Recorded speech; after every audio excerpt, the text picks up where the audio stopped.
Rebel Force Radio presents Jedi cannot help what they are. Their compassion leaves a trail. The fight is done. We lost. Stay hidden. Where is he? This is the RFR OBI-WAN Kenobi After Show.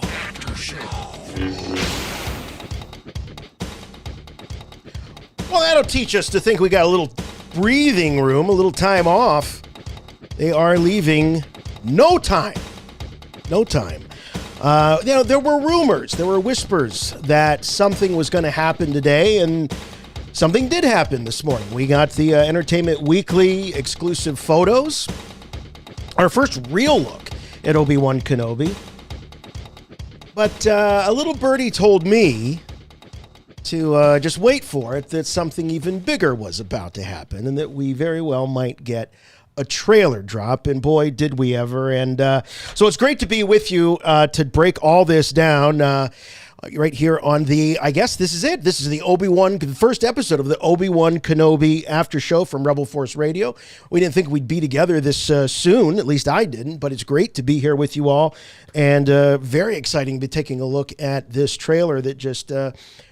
Wow. It's got a lot of people talking. And as I say, I thought that, once the Entertainment Weekly story came out, or that preview, that was it. But no. That was not to be. And by the way, that little birdie that whispered into my ear this morning was, of course, no other than my good friend and yours from Chicago, Jimmy Mack. I almost said no good. I heard good. You. Yeah. I heard you. Hey, Jason. Hey, Star Wars fans. Wow. I've been just really, really excited and pumped up to talk about this trailer all day long. I could not wait for this after show to start. So here we are. We've all seen the trailer. And so how do we want to do this, Jason? Do we want to take a look at the Entertainment Weekly first look? Yeah, let's do that. Okay, let's do that. Let's do the first look.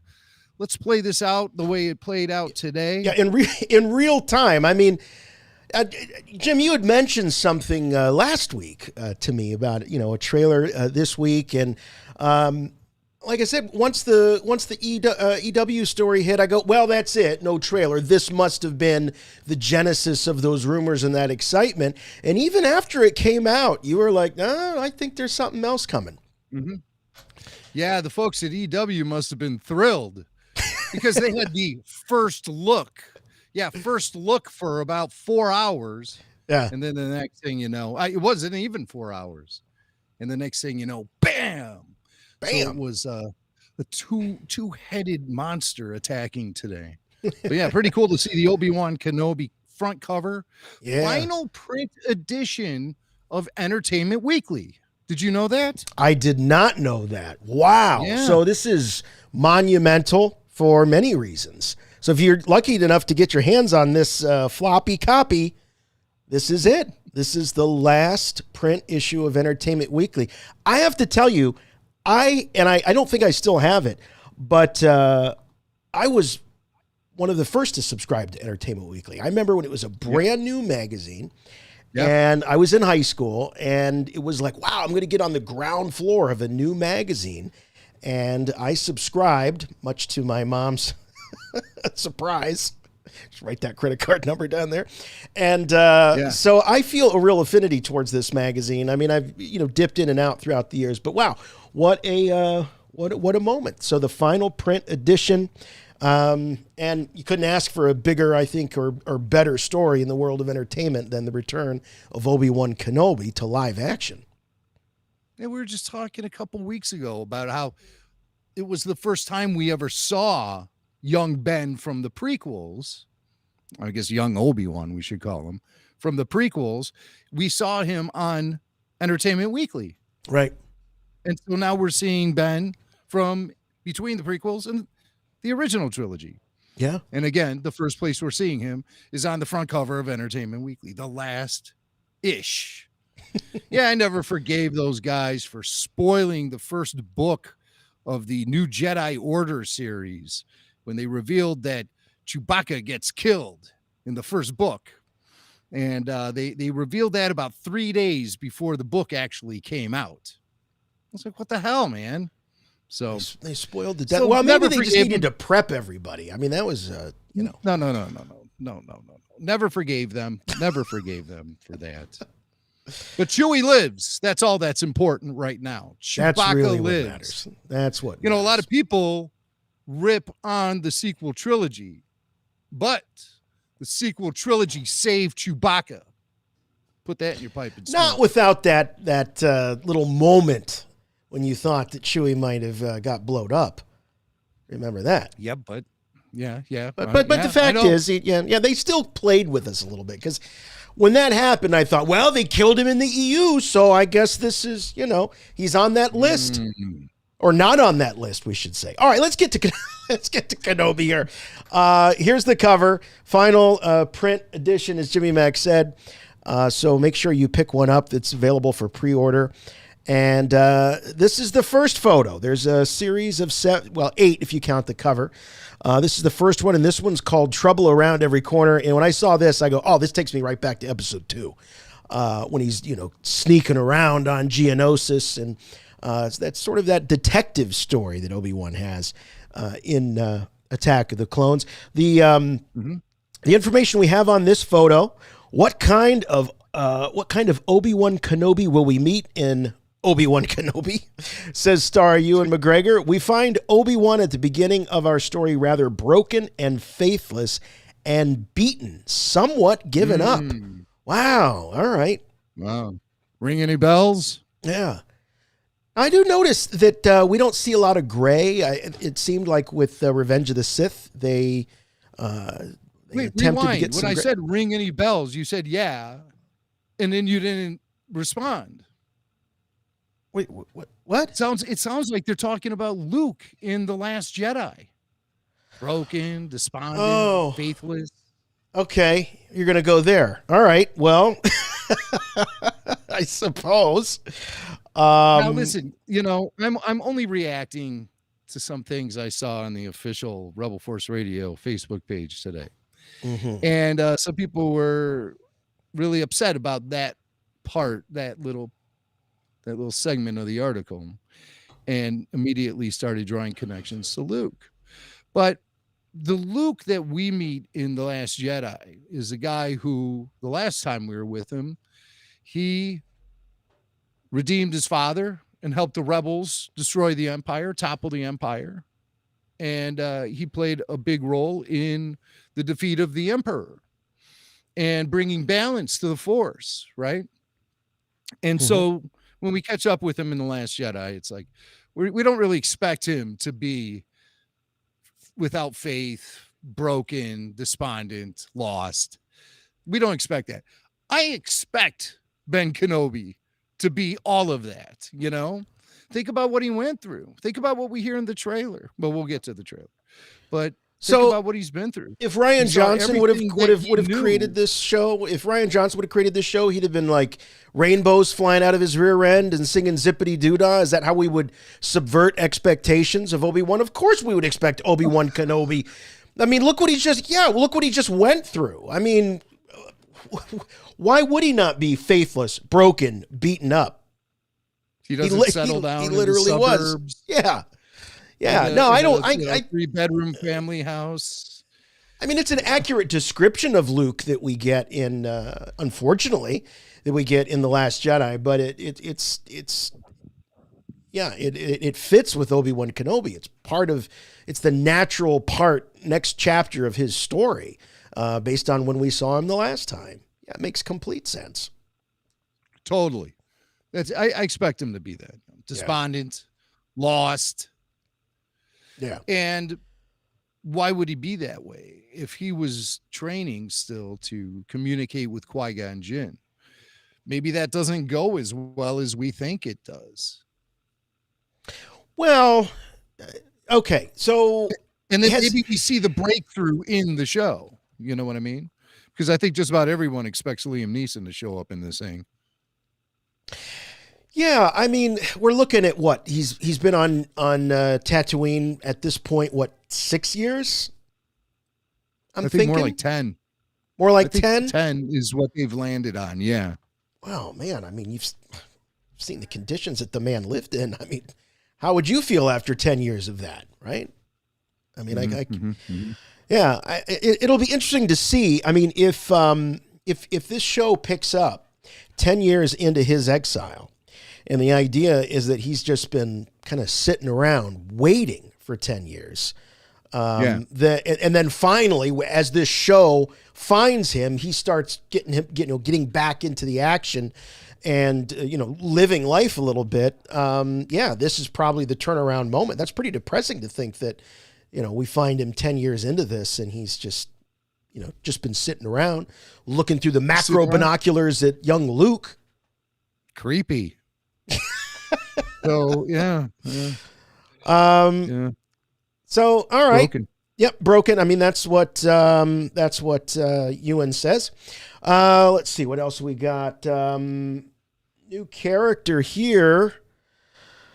Riva. This is the force-sensitive Inquisitor. Riva, played by Moses Ingram. Yes. And it says that she will... If she looks familiar to you, that's because she's the new 007 in No Time to Die. I don't mean she's the new James Bond. I mean she's the new 007 in No Time to Die. She played Nomi. So Moses Ingram, very popular these days apparently, will prove a formidable new foe as she seeks out Jedi in hiding for the Empire. Director Deborah Chow and writer Joby Harold describe the character as ruthlessly ambitious. Now, okay, so we've got another Inquisitor. Rebels introduced us to three Inquisitors actually, and now we have another. Yeah. Well, it'd been rumored that the Inquisitors were going to play a role in this show, and it makes all the sense in the world for this part of the timeline to really get into live action Inquisitors for the first time. We've seen the Inquisitors in Star Wars Rebels, of course, and then in the Marvel Comics in the second arc. Well, I shouldn't even say arc. I like chapter of the Darth Vader title when they rebooted it with a new number 1. It picked up with events happening between Star Wars and Empire. Is that right? No, I'm sorry. Between Sith and A New Hope.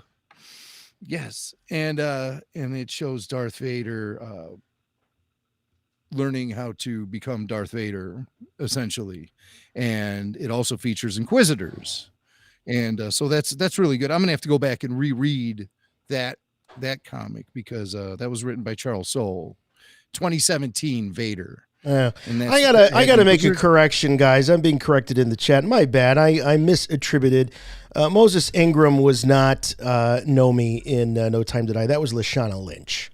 Oh, no kidding. Yeah, I think they have a very similar look because I was talking to others throughout the day, and no one batted an eye at that. So I think they have a very... You know what? She looks a lot like her. She does.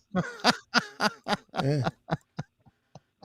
So anyway, so through the comics and through Rebels, we've been introduced to these Inquisitors. The thing that's interesting about the Inquisitors to me is that it's a concept, it's an idea that they seem to have dropped in Rebels. They moved on from it, almost like, not that it didn't happen, but it's almost like it didn't happen. There were no repercussions in the latter seasons from the Inquisitors when they were set up to be the big bads in the series. Yes. After season 2. They were not really heard of, were they? Not really. No. And a lot of people point to the development of Obi-Wan Kenobi as a film, which it was in pre-production at that time. And so a lot of people were thinking maybe that Rebels shifted away from the Inquisitor storyline because you don't want two independent parties working on with these characters and at the same time, it was time to save the Inquisitors for Kenobi. Yeah. So they shifted the shift in seasons 3 and 4 of Rebels. It's noticeable. It's a noticeable shift. And part of that is lack of Inquisitors. Also, The Inquisitors show up. One does show up in the Jedi Fallen Order video game. And this is, her name's Reva or Reva? Do we know? Reva? I don't know. I haven't heard it pronounced, but Reva? Reva. I'm going to go with sister. Reva. The third sister. Yes, the third sister. So that's where's she being called the third sister?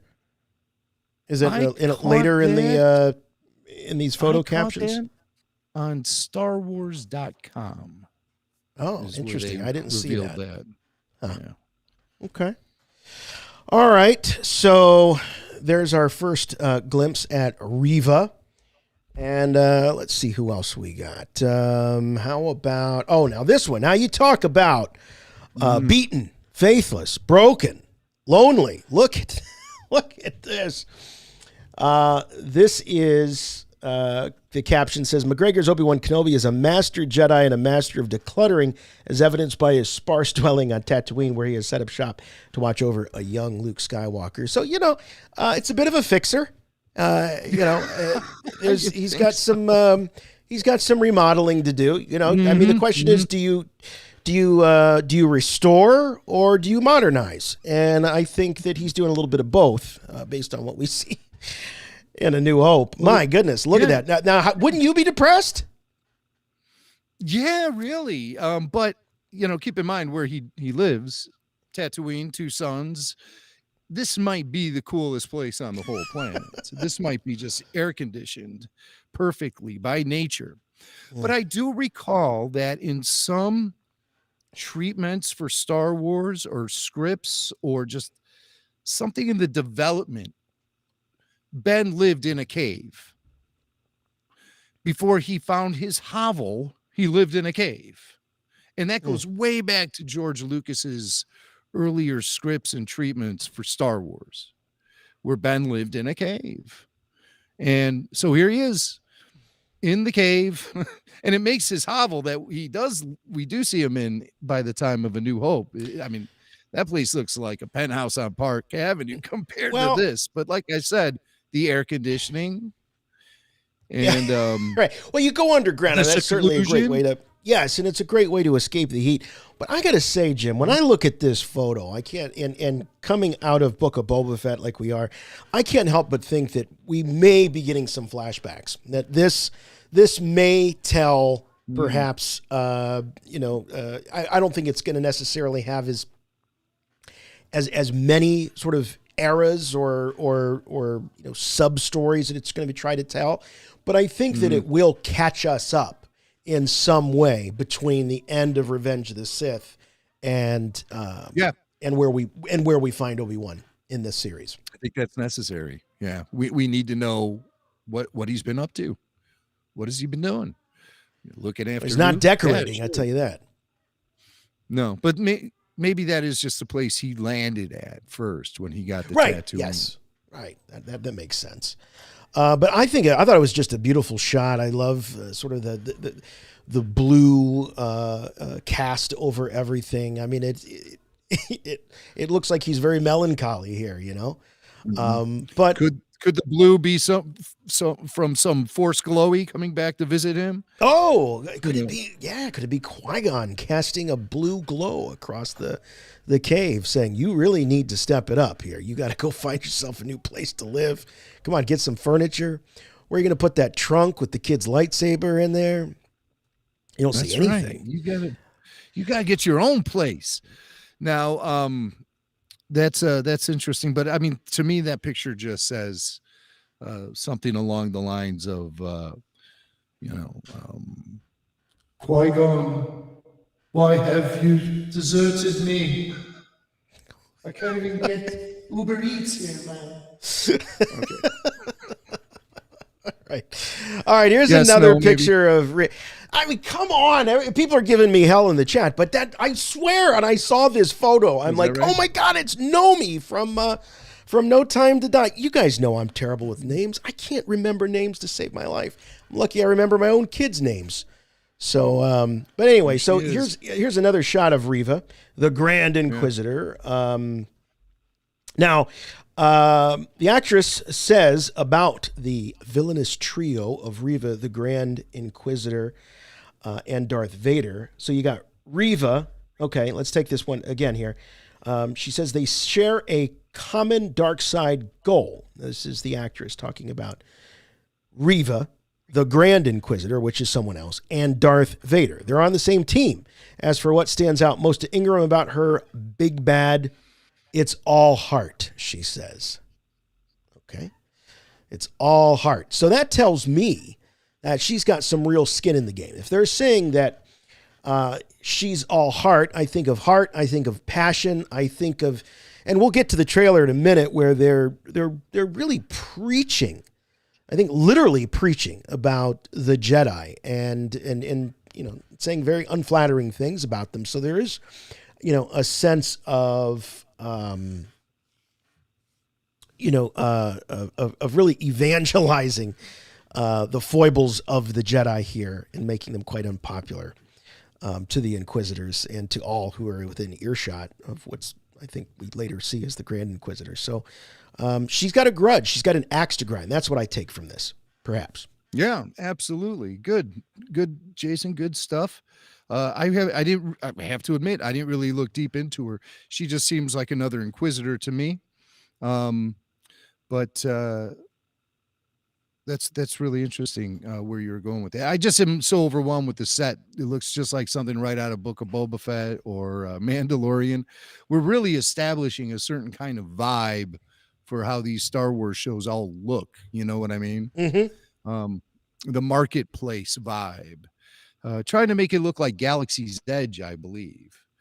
And make everything kind of have that sort of vibe to it. Yeah, like the marketplace, a lot of that going on. Yeah, always a marketplace. Oh, you can't get away from them. They're everywhere. You got stalls as far as the eye can see. I mean, when you think about it, most of the action in the Star Wars universe happens at a flea market.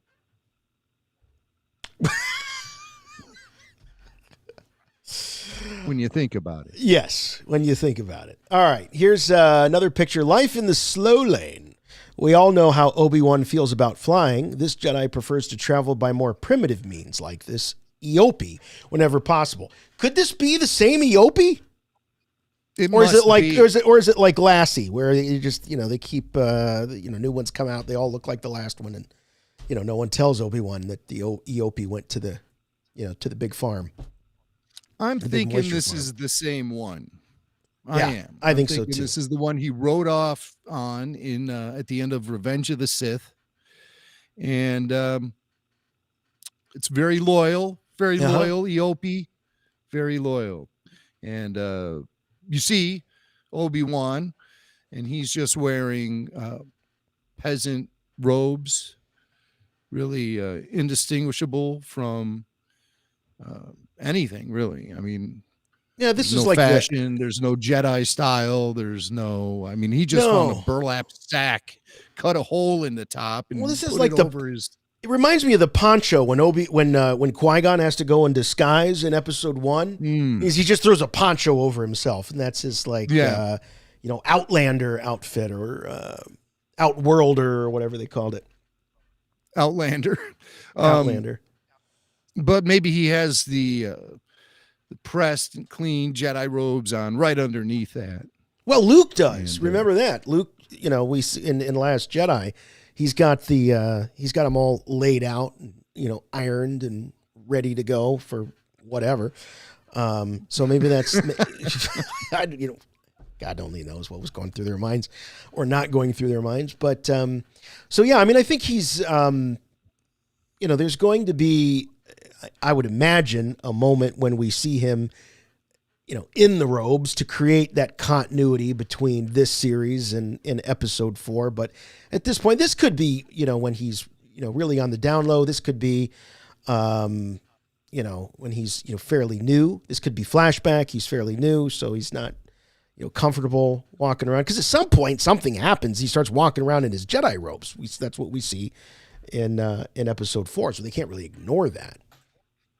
Yeah, he has to. Obviously, by that point, he maybe doesn't feel the threat is there like it was.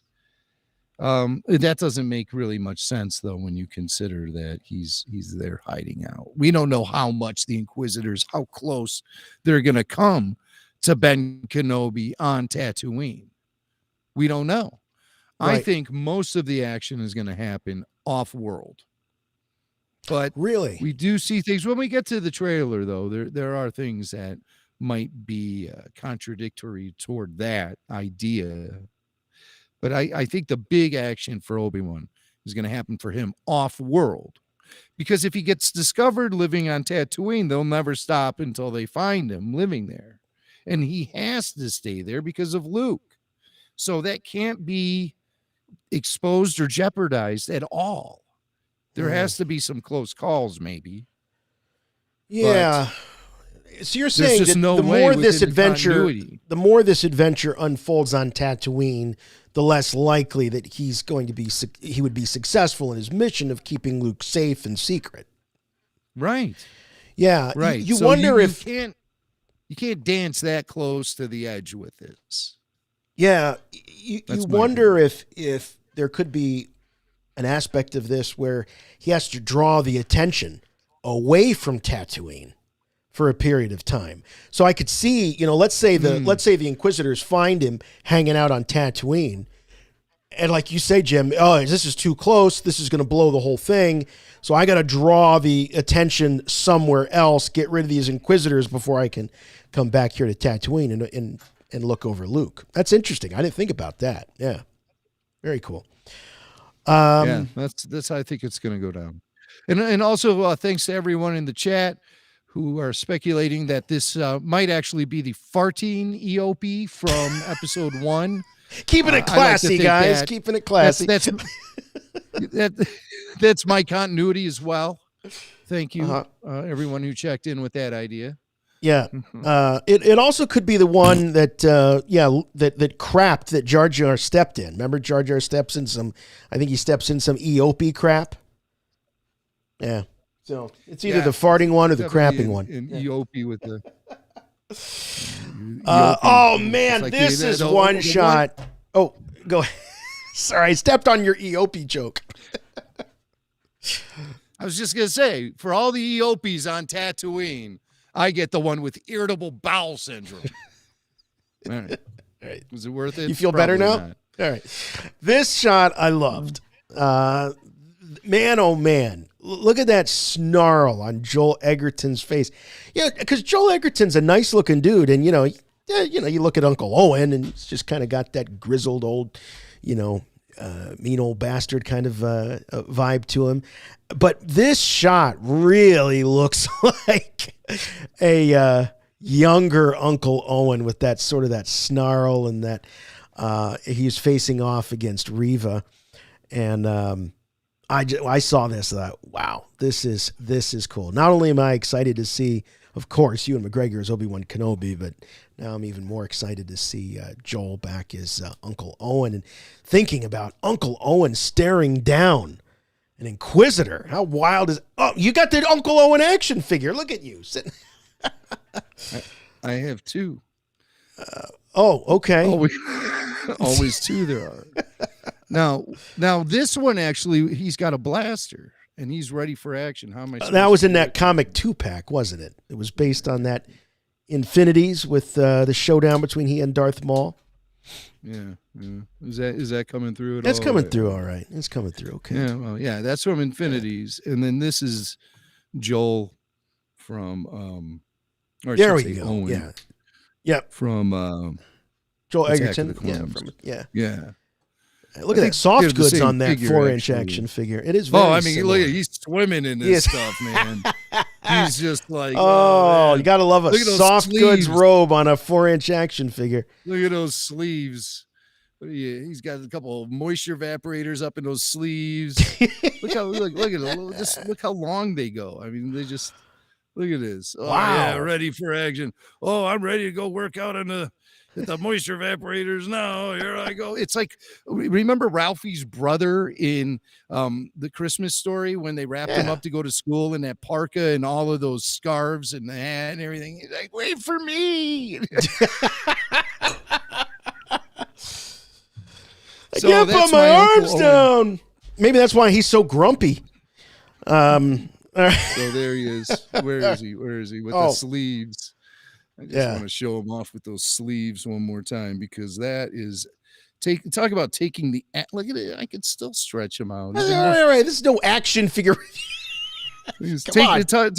Talk about taking the action out of the action figure. All right. Oh, wow. All right. So here is Joel Edgerton and Riva. The caption on this one says, Joel Edgerton is back as Uncle Owen, and we don't necessarily like his odds in a face-off with Riva.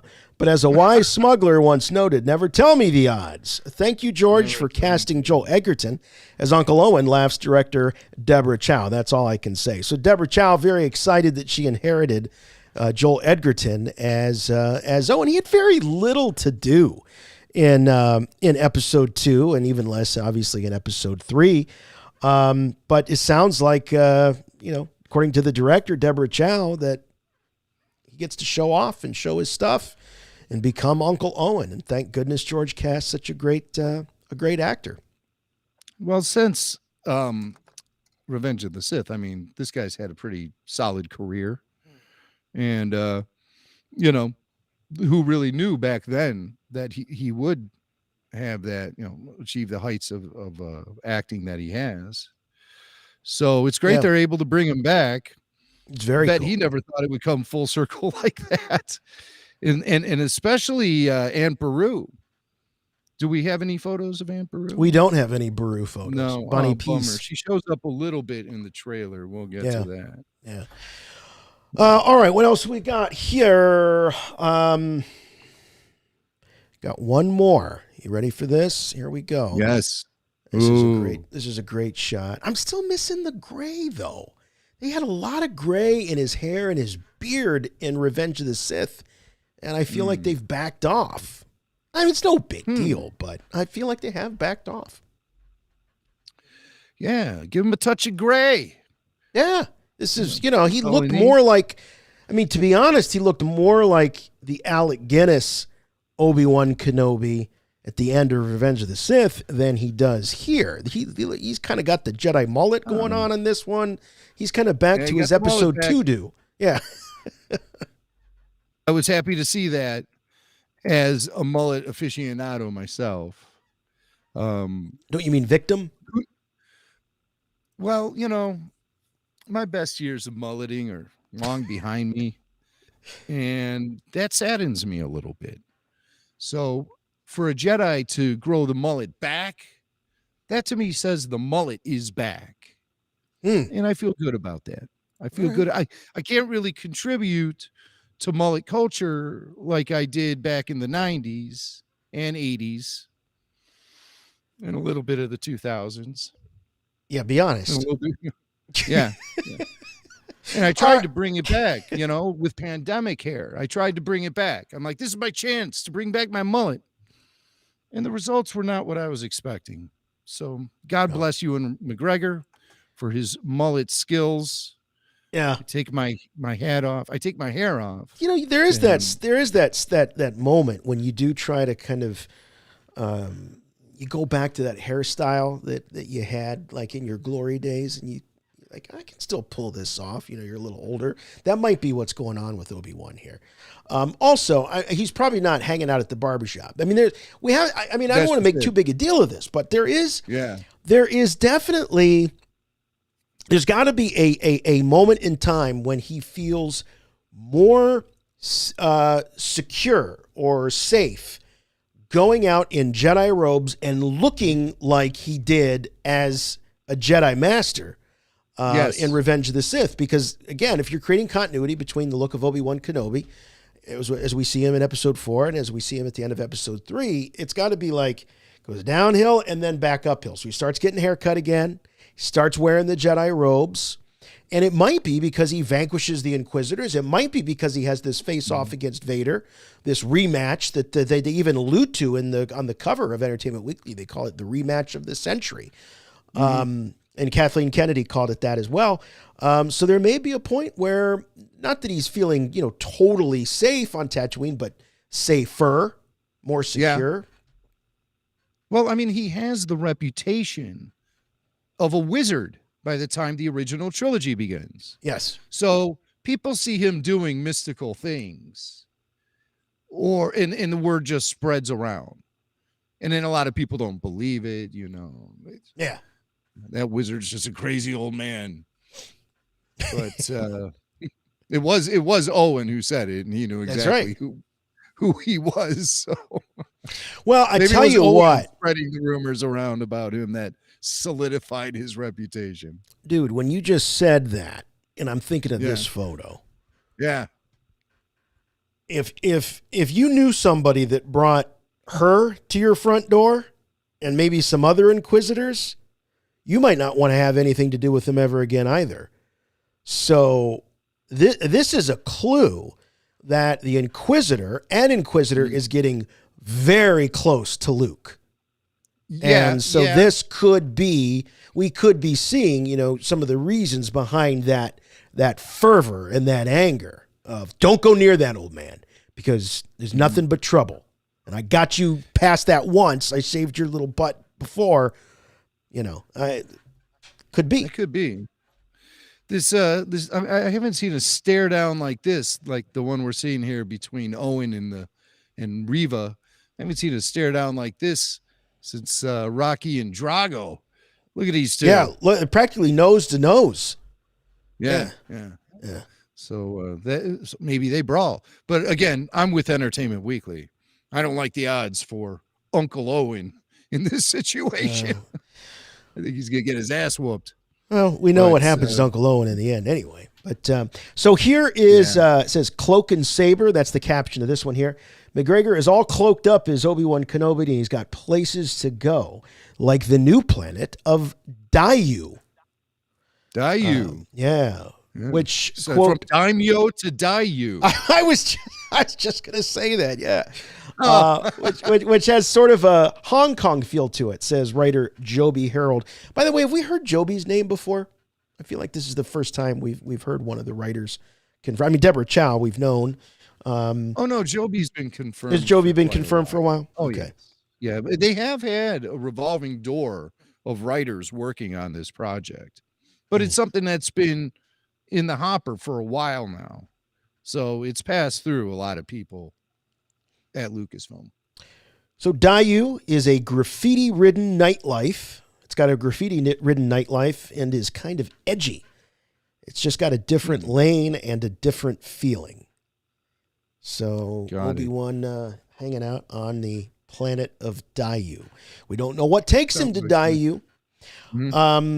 But, if this is, Jim, if this is a kind of fugitive story, which it very well may be, there's that angle of, well, I got to get them before they get me. So I wonder if maybe Obi-Wan tries to turn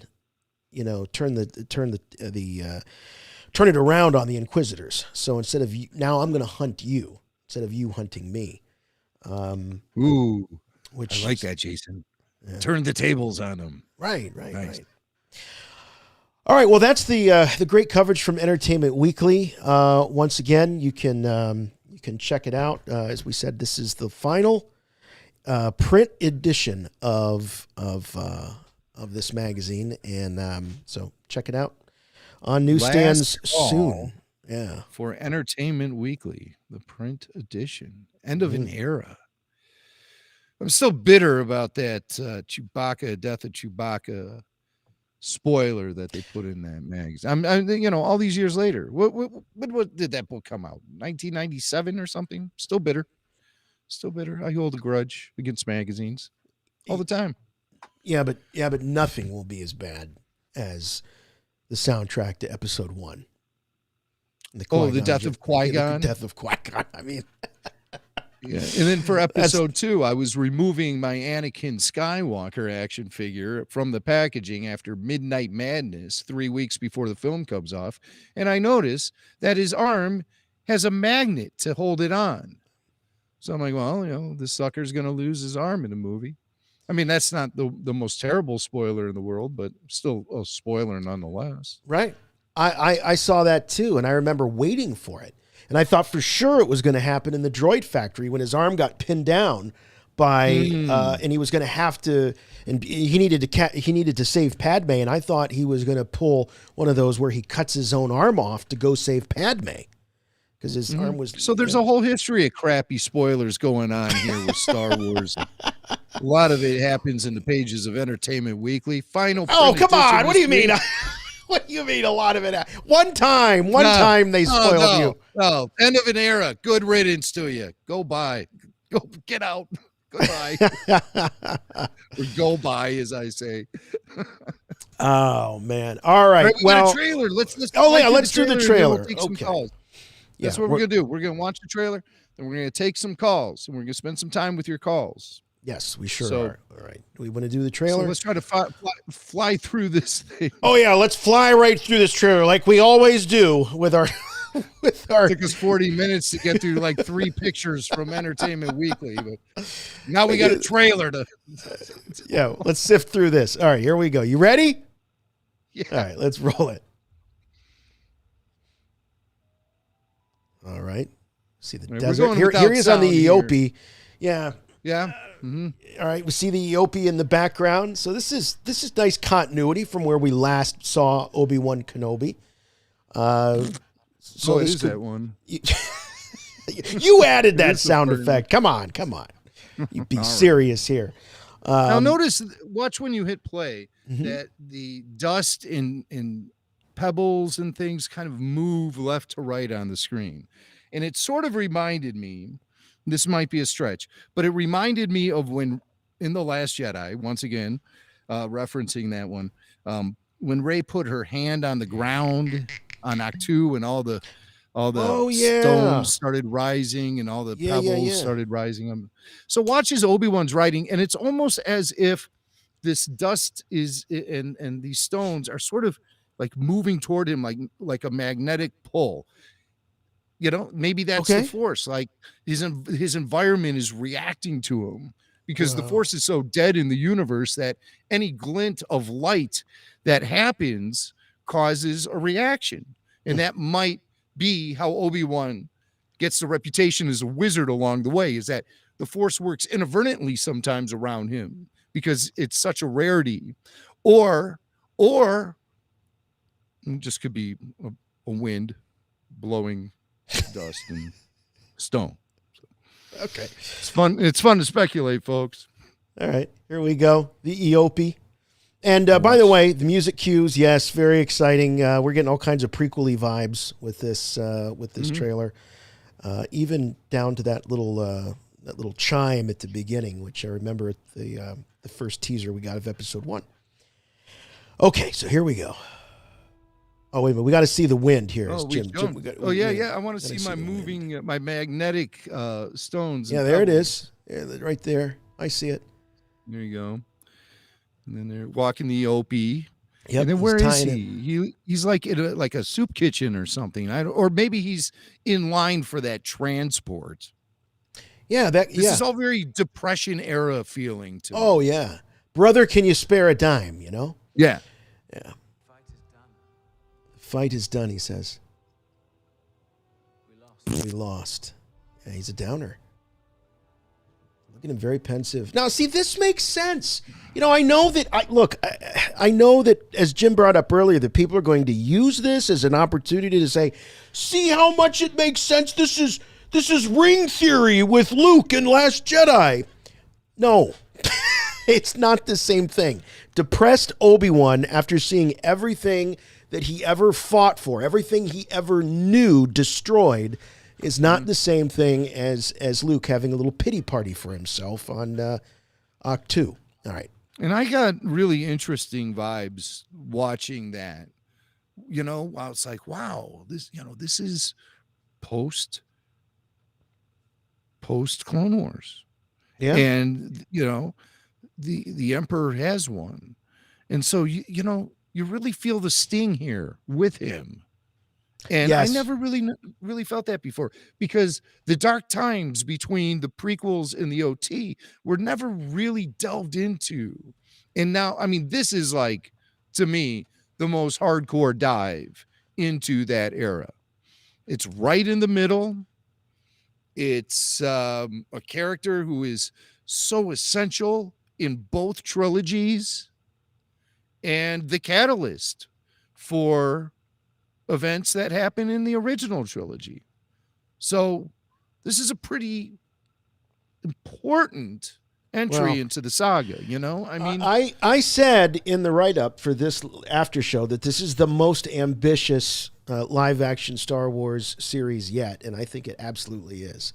There's more at stake here, I think, than there ever has been.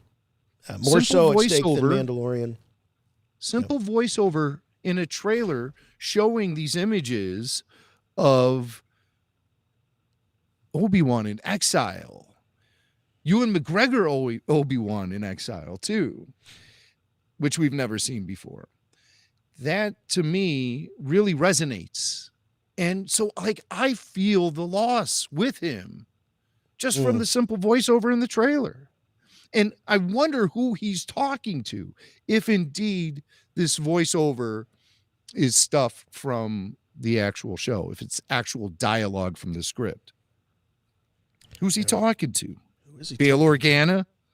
Bail already knows all this stuff. Yeah. Or maybe he's talking to this like little critter that's sitting right next to him.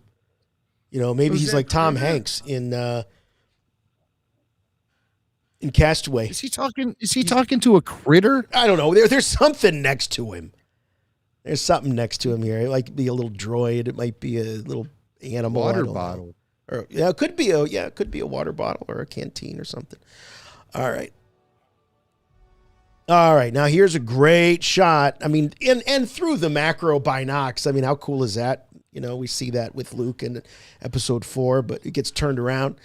In fact, there's a moment when he's panning around looking for R2 through the macro binoculars that we see an establishing shot, not exactly this one, but a shot of the homestead through there. So this is definitely giving you, Ep4 vibes.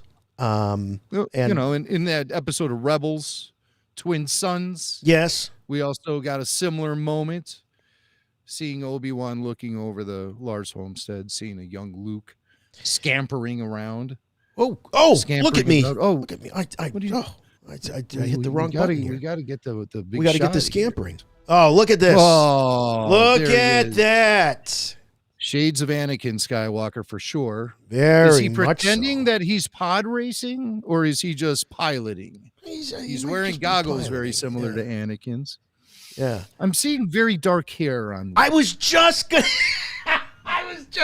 point out the hair. People are giving us heck on the chat about, they're always talking about the hair. Obi-Wan's hair doesn't have enough gray. Obi-Wan's hair doesn't move enough in Clone Wars. Hey, this show is the show that made the Clone Wars stop looking like wooden. They were carved out of wood.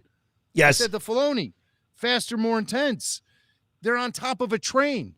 Nobody's hair is moving. And sure enough, they slowly started to integrate hair models that had a little more life to them. So listen, don't critique us for talking about hair, because these are very historically very important conversations to Star Wars. Yes, very. Now, two things on this. One, the hair's a little too dark. It could be maybe it's one of Filoni's homages to Kenner action figures, because there was a brown-haired Luke Skywalker action figure back in the day. But I would expect him to he'd be a little towhead, because this is even dark for Anakin. I mean, even if this was because I've heard some people say, well, maybe this is a flashback and we're actually seeing Anakin. I don't see that as being a possibility here, but it does look an awful lot like what Anakin is wearing. It's closer to what Anakin wears than it is what Luke wears.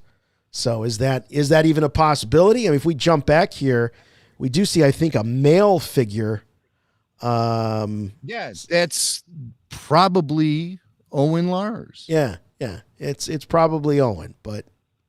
And you see Baru come up out of the. Oh yeah, there's Baru. Yes, of course. Dome. All right, there he She is. Oh yeah, and of course Obi-Wan is looking at him. So yeah, there's no way that's Anakin. Right. He's got the Anakin pocket edition. Oh, what's in? He's got the pocket edition of the macro binocs. Yeah, and they're widescreen too, which is pretty good. It's easier for YouTube uploads. Luke Skywalker is blonde. I love you guys in the chat, but come on. Luke Skywalker, is he a dirty blonde? Yes, but Luke Skywalker is blonde. Yeah. He is. Doesn't have like dark brown hair like this kid. No. Yes, I know He's hair a color. towhead, as I Frank know calls that him. hair color Towhead. changes with age.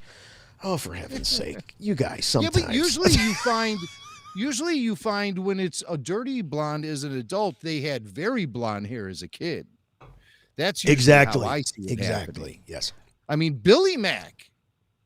Look at his hair, very brown. When he was a kid, he had blonde hair. I kid you not. I believe it. He was a towhead, as Jason calls them. I was very, very, very blonde too as a kid. It was so white it was almost yellow. Now, I got the Baru action figure here. This is Bonnie Peace, by the way. Since I can't show it right now. Oh, I'm can't. playing a movie, so you have to stop the prop comedy for just a second. It's probably all for the best. I'm not wearing pants either. So. All right, so here we see Obi-Wan. He's lowering the macro binoculars down. Like I say, this is like the pocket edition. These are far less bulky than what we see Luke with, and he's kind of I don't know, smiling, grimacing. I don't really. It's hard to tell. Might be Jedi issue, like one of his lone possessions. Yeah. Oh, and now we get some Duel of the Fates here. Mm-hmm. I like how the sand kind of blows away the logo. Away. Yeah. Now this Inquisitor ship. Yep. And I like this Citadel. It sort of reminds me of the Citadel from The Rise of Skywalker, where Palpatine had on Exegol. Just sort of how it has that opening there, and you fly in. You say, I'm here to do some Sith stuff. All wow. right. Okay, there we go. We got to back up here. Now, here's Grand Inquisitor. We can assume this is Grand Inquisitor. And we can see in the background, there's the other Inquisitor, the one that's got the that weird hat. Like a dish. That would be the fifth brother. Uh-huh. That would be the fifth brother. Did you hear the way he said that? That would be the fifth brother. Don't you know, Swink? That is the fifth brother. He said. Now, this is not the... are we supposed to think this is the same Inquisitor as that Jason Isaacs played in Rebels? It is? Yes. Man, I wish they could have gotten Jason Isaacs. That is the same guy. That has to be the same guy for the sake of continuity. Uh-huh. I guess the markings on the head are similar. He's got kind of a pinhead vibe. Rupert Friend. And that's Rupert Friend. Okay. That's Rupert Friend. All right. Heavily in heavy makeup. Yeah. And he is ready to rock your world. Is he doing that voice too? I believe so. I don't think that's Jason Isaac from the. No, I don't think so either. No. But Rupert Friend doing some cool voice work here. Yep. It's our friend Roop. Right. Look at this. Okay, so this is an interesting transport taking across Tatooine, heading toward a city with that tower there. Mm-hmm. So that could be Mos Eisley as a spaceport. Maybe that's a traffic control tower. Might have been what Obi was waiting in line for earlier. This thing. Yeah, that's what I think. And so he's going into town probably to shake down people for work, or get some water, or beg for money, or whatever he does. Yeah, because I mean, Jedi got to eat. Yeah. And, I mean that tower that tower reminded me of Ezra's tower when I first saw it. I was like, wait, are they on Lothal? Is that Ezra's tower? No, it's not. This is Tatooine. You sound And like one of those Rebel traffic super control. fans now when you start saying that. I am a Rebel super fan now. Now that the Inquisitors are in live action. Hey, we got Big Steve in the chat. Hey, welcome, Big Steve. That's awesome, dude. I do want to say we have we got a lot more people in the chat than we do have thumbs up. So and we got 1 thumbs down. I know it was you, Steve. I know it was you. But please give us a thumbs up. Come on, we've got almost 700 people watching this right now. So please hit that thumbs. There we go. Get the thumbs up. I'd love to have 50% at least thumbs up. Going to give us a complex. Some people are saying that could be Anchorhead, that this transport is heading toward Anchorhead, but I don't know. That looks too big to be Anchorhead to me. I think Anchorhead is like Main Street, USA, small town, compared to places like the Mosses. Did I say? I didn't say Oscar Isaac. I said Jason Isaacs. Oh, did I say Oscar Isaac? Maybe I did. Maybe I did. Jason Isaacs. We're we really know 1,000 tonight. Yeah. Come on, we did not pre-plan this. We only had a few hours to get this going, guys. All right, there's the transport. Oh, okay. So yeah, this is that he was waiting in line for, and so this might be like a day in the life. This feels to me like we're gonna see kind of his daily routine. Getting on the train, heading into the city to do whatever kind of job. He might have a scrapper kind of job like Rey has. You know how she's sitting there just polishing up the scrap? You could see maybe him doing something like that. Yeah, some kind of menial labor. These guys in the back are passing a flask back and forth. If you'll notice, he's reaching across with a flask for the other guy. Oh, yeah. Yeah. And these guys are chain gang almost. I mean, it just feels like something just I don't know, like a bunch of prisoners. It definitely feels like maybe not slave labor, but not much a Skid Row kind of situation. So just whatever you can to survive. Take a close look at this. Yes. Okay. Now, are we in outer space? Because look out those windows. It looks more like they're underwater to me. Sure does. I think they're in that citadel. Yep. That's where I think they are. I don't think they're on a starship, but it has all of the sort of feng shui of a starship. And you see there's awesome old school original trilogy stormtroopers back there. Mm-hmm. You have third sister standing there. You have fifth brother standing there. And he has the classic spinning lightsaber on his back. Look at that, right? Very Do you think we'll be seeing any of these Inquisitors incorporate their helicopter move with the lightsabers? I think that's too irresistible to pass up. No, they got to do it. They got to do it. And you'll notice there's another sister back there she's got little head tails. Yep. And she's another Inquisitor. Yeah. And so is that the second sister? Maybe is that the Sarah Michelle Gellar character? No, she looked different than that. I think now Sung Kang plays the one with the hat. He's the fifth brother, Sung Kang, and the other one back there, or we know the one is from the James Bond movie, right, Jason? Moses Ingram. Yeah, absolutely. That's her. Yeah. I mean, I'm just going to keep saying it just to tick people off. That's her. Oh, that's going to be mentioned every show from now on. Oh, absolutely. Are you kidding me? Yeah. So we have Sung Kang, we have Moses Ingram, who is the mystery sister Inquisitor back there. I think it's Simone Kessel, who was announced as part of the cast, and she's a New Zealand actress, and she's been acting and stuff for a while now.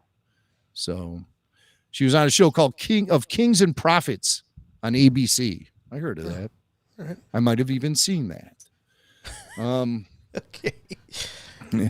All right. Or slept through it, I should say. Oh, there's been a hanging I think. Is this someone No, hanging in no, the middle of no. town square? No way, Jose. Is a Disney I'm show just going to kidding. feature a lynching of any sort? I didn't say a lynching. I said a hanging. It's difference. I guess, yeah, if you want to be technical. But a hanging, no. I mean, That's pretty dark. Either way, hanging, lynching, it's bad news. This is somebody being held up in the air by an Inquisitor using the dark side of the Force. And they're all gathering around to take a look at this. Hey, look at this. You ever seen this before? See, Might be her. There she is. Yeah, that's what I'm She's thinking. the one doing it. Yeah, you got to watch And that then third sister. Owen comes up behind her and says, "Not in my town." Yeah, right. Yeah, there's Owen. Yeah, look what at are you doing squaring here? off too. Yeah. Owen's a badass. Yeah. We might have a You could whole just newfound respect for him. In And this this is all brief said. trailer, we're just getting little glimpses of him. And I am noting serious swagger from this moisture farmer. Yeah. Like I never thought I would ever see. Yeah, sure, he was grizzled by the time we caught up to him in A New Hope. And kind of Damn a right douche. he was grizzled. He's fighting off Inquisitors. Crazy old Well, there's wizards. The deleted scene from Anchorhead with Biggs and Luke. Biggs says to Luke, "Your father could fight off an entire tribe of Tusken Raiders with one blaster." So he has a reputation of being a badass. Yeah. Well, like Klieg. Klieg's, Shmi went missing. Yeah. Klieg, he Yeah, but gathers I mean, up people and lost his leg. He lost his leg. Oh, that leg. Oh, man. Yeah. No, I Never like made this. an action figure of him. And it also could be like, it might be that he associates these Inquisitors with the Jedi, and he just doesn't want anything to do with this because they bring nothing but violence and pain. And all right, there you go. Nice shot. Yeah, look at the continuity. This is really, really great. I mean, this looks like, this is exciting. Phil Brown. Yep, sure does. Looks like Phil Brown. Serious Phil Brown vibes. Yep. Look at that. All right. And now I think we're on that planet, Dayu? Here, we're definitely not on Tatooine. So we're on Dayu, which is like Hong Kong, they equate it to. It kind of reminds me, too, with all the graffiti and stuff. Yeah. Like the planet that the Mandalorian visited at the very beginning of the first episode of season 2, when he went to see the Gamorreans in the ring, and John Leguizamo was the one-eyed alien. Yeah. And remember? And he hung him outside. That's right. And let all like the those dogs, all the rats attack him, or the dogs. Whatever it was, yeah. And there was graffiti all over the place there. And so similar vibes. And also, Narshada, of course, and Coruscant vibes too. Yeah. VT7. Yeah, what is that? To me, it looked like 6-7. Looked like Roman numeral 6 and then regular 7. I don't think it has any Virginia Tech. Very similar to their logo. So really? who's number 7 on Virginia Tech? I wouldn't know. Somebody look that up. We see Reva up here, kind of superhero like, sitting on. She's like on top. Batman. Yeah, I was gonna say, I am Batman. There's the Inquisitor ship. Cool ship. All right, Now, here we go. The dialogue here, and I know we don't have the volume up very much. We're it's YouTube guys. We gotta be discreet here, but he says the Jedi are like an itch. So again, sort of this propaganda against the Jedi. Mm-hmm. Their code is like an itch. She was that Imperial officer. She is played by India Varma from Game of Thrones, and she's an Imperial officer who I believe is named Tia. Tia. That's according to IMDb. Her name is Tia. All right. Now And there she is again, the mysterious. Yeah, with the head tails, as you pointed out. So again, I think we're on Dayu, and it's like they're inspecting these people, like looking, like they do lineups. Line up. Got any Jedi in here? It looks like they're in some sort of food hall or something. I'm getting Blade Runner vibes from Maybe a this. marketplace. Yeah, maybe another flea market. Right. Another planet, another flea market. Oh, and there's Obi-Wan. Like, oh shoot, I better not see me here. I wonder if this character here in the foreground, right next to Ben, there, if that's somebody who is of some importance to this story. From what I understand, and I really, really wanted Kumail Nanjiani to be Kitster. And I'm still holding on to that dream a little bit, but I'm hearing that he's a contact that Obi-Wan meets up with on this new planet, this Hong Kong planet. Mm-hmm. And so Kumail is there. And whoever the character is that O'Shea Jackson Jr. plays is probably also going to be found on this planet because he's a guy who auditioned for Lando in Solo. Oh yeah, and didn't get the role, obviously, but he caught Lucasfilm's attention, and so they brought him in for Kenobi. And he said in an interview that he had a great on-set relationship with Ewan McGregor and Kumail Nanjiani. So I think O'Shea Jackson Jr. and Kumail are going to see their action on this planet. And they're not seen in this trailer. All right. So here's at least I Obi-Wan. don't see them. Oh, a K2SO droid. Is that a K2? Well, it looks similar. It's derivative. It's not. It has though. that look. Okay, it's not exactly, but it has that look. Somebody said it's similar to a droid seen in the Vader Immortal VR game, virtual reality thing. They got all these models and 3D renderings and stuff, so it makes sense. That's a stormtrooper. I know that. Recognize him anywhere. That is a stormtrooper. What do we got? Oh, what's Very going on good, here? Jason. Is this what is that? Don't patronize me. I know. You know I'm teasing. I'm kidding. Is that a lightsaber or something dropping into the No, his but hand? what is it? Some kind of a weapon. Maybe it's something used to disable that droid. Could be. I don't Stormtrooper know. Maybe this is Obi-Wan Kenobi in Stormtrooper disguise. Oh, that would be great. Yeah. Can you imagine? Now that would be fantastic. You'll get that action figure. It's easy. It's easy. All right. Yeah. When they were waiting in the secret panels on the Millennium Falcon, because they were down in the floor for a while, and Ben was like, "What you need to do is steal Stormtrooper armor. I would do it, but I'm getting much too old for this kind of thing. But I'll tell you this, whippersnappers, I still got the bod to pull it off. Ooh, it's dark in here." So, someone is saying that this is clone trooper armor. I don't think so. It doesn't look like a clone trooper to me. Yeah, I see OT trooper here, but yeah, well, I mean, it could clone be troopers be unless it was a bounty hunter, like still wearing clone trooper armor. Yeah, I don't know. I don't know my stormtrooper butts very well. That's all I'm seeing. Yeah.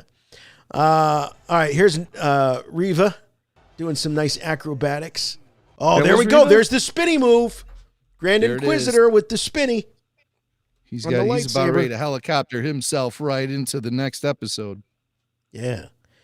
All right. Who's that? Looked like guy looked like he was wearing glasses. No, See? I think it's just a reflection. That's just some reflection. Yeah. This could be like just some throwaway Jedi in exile that we see getting taken out at some point. Yeah. Because they're going to have to establish these Inquisitors as being totally bad. Mm-hmm. Mm-hmm. And we're going to have to see a couple of no-name Jedi taken out so that Obi-Wan feels the threat. Now, here's the tagline, Between Darkness. Now, you say that so upbeat. Between Darkness. So, yeah, here's the Inquisitor. It's fun to see them tailed Jim by a garrison of stormtroopers as they're combing the streets here of Daiyu. Mm-hmm. And some people have commented, even in our own Jedi Council, about the face puffiness going on here with this Inquisitor. There is kind of a puffiness in the face with the makeup. They were talking about the Grand Inquisitor that we see spinning the saber. I thought that's who they were talking about. I think they both look a little puffy now that I look at it. Yeah. But he looks more legitimate, like the Rebels. Okay, here's an important shot. He does. Next shot, right here. What we're seeing here, 2 escape pods. Ah. Yes, so we are. Who's in them? Who is it? Who's in them? I think one is for Yoda and one is for Obi-Wan. And this could be... Oh, really? You think we're going to go back that far? Filling in the blanks to when Ben said, Obi-Wan says, if you need me, I'll be on Tatooine watching Luke. See you later, Bail Organa. Yeah. And you'll see Jimmy Smits and everything. Waving through the porthole. So that will set it up. So Jimmy Smits then shows up to require the help of the only Jedi he still knows, Ben Kenobi. And that's what's going to propel Ben into his mission. And when you think of Bail Organa, who else do you think about? Well, yeah, Princess Leia, of course, but I don't know, man. I feel like in Rogue One, when Bail refers to Obi-Wan to Mon Mothma, that he's finally calling that shit in. Like I don't get the sense that he's done this before. I obviously I could be wrong, but there's a kind of a, I don't know. There's just sort of a momentous kind of feeling to that moment. Yeah. Where I don't think he calls Obi-Wan every couple of years. Got another one for you. But I do like the idea that if anyone could spur Obi-Wan into some sort of action, it would be Bail. But it could be such the case that these Inquisitors are looking everywhere. They're looking everywhere. And, I guess we'll find out. But what comes first? Does Obi-Wan find himself on Daiyu and he catches the attention of an Inquisitor? And then that leads him back to Tatooine. Does the Inquisitor find him on Tatooine and then Obi-Wan, goes to Daiyu to sort of, get them away, as I said earlier? We obviously don't know, but, it could go either way. Fun to think about, that's for sure, over the next couple of months. Well, I just believe we're seeing some escape pods there taking off to no doubt. 2 escape pods for sure. They got a long journey. Yeah. I mean, I don't know how long what the range on those escape pods is, but I think from Tatooine to Dagobah, it's pretty far. Well, the way things, time and space work in Star Wars. Oh, check this out. And it was a royal ship, too, so maybe they had hyperdrive on them. Oh, could be. All right, here's Reva. Now, notice the guy, she pulls out that saber, and that guy on the left sitting in the table, he doesn't even flinch. No. Is that another, Inquisitor there or something? It doesn't appear to be. It looks like wearing, kind of tattered robes and stuff. Yeah. None of these people are reacting. Look at this. You're right. None of these people in this cafeteria or like cafe or whatever it is seem to be reacting to what's going on. I'm watching this. I'm like, what the hell? And is that Owen? I can't tell. It could be Owen from the back, maybe. Yeah, that's hard to tell. I don't know. I don't like you disrespecting me in the middle of the street like that. And then she comes after him. That could be what he's trying to eat. Yeah. He's just grabbing a cheeseburger. Yeah, I think that's Owen. She's like, yeah, we meet again. Interesting. All right. And defeat. Oh, I spotted blue milk on one of those tables. Oh, of course you did.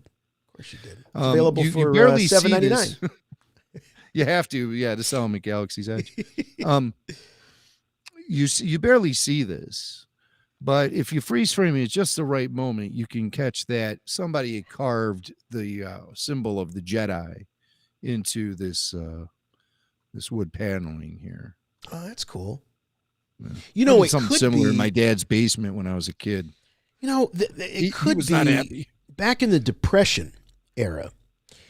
The hobos.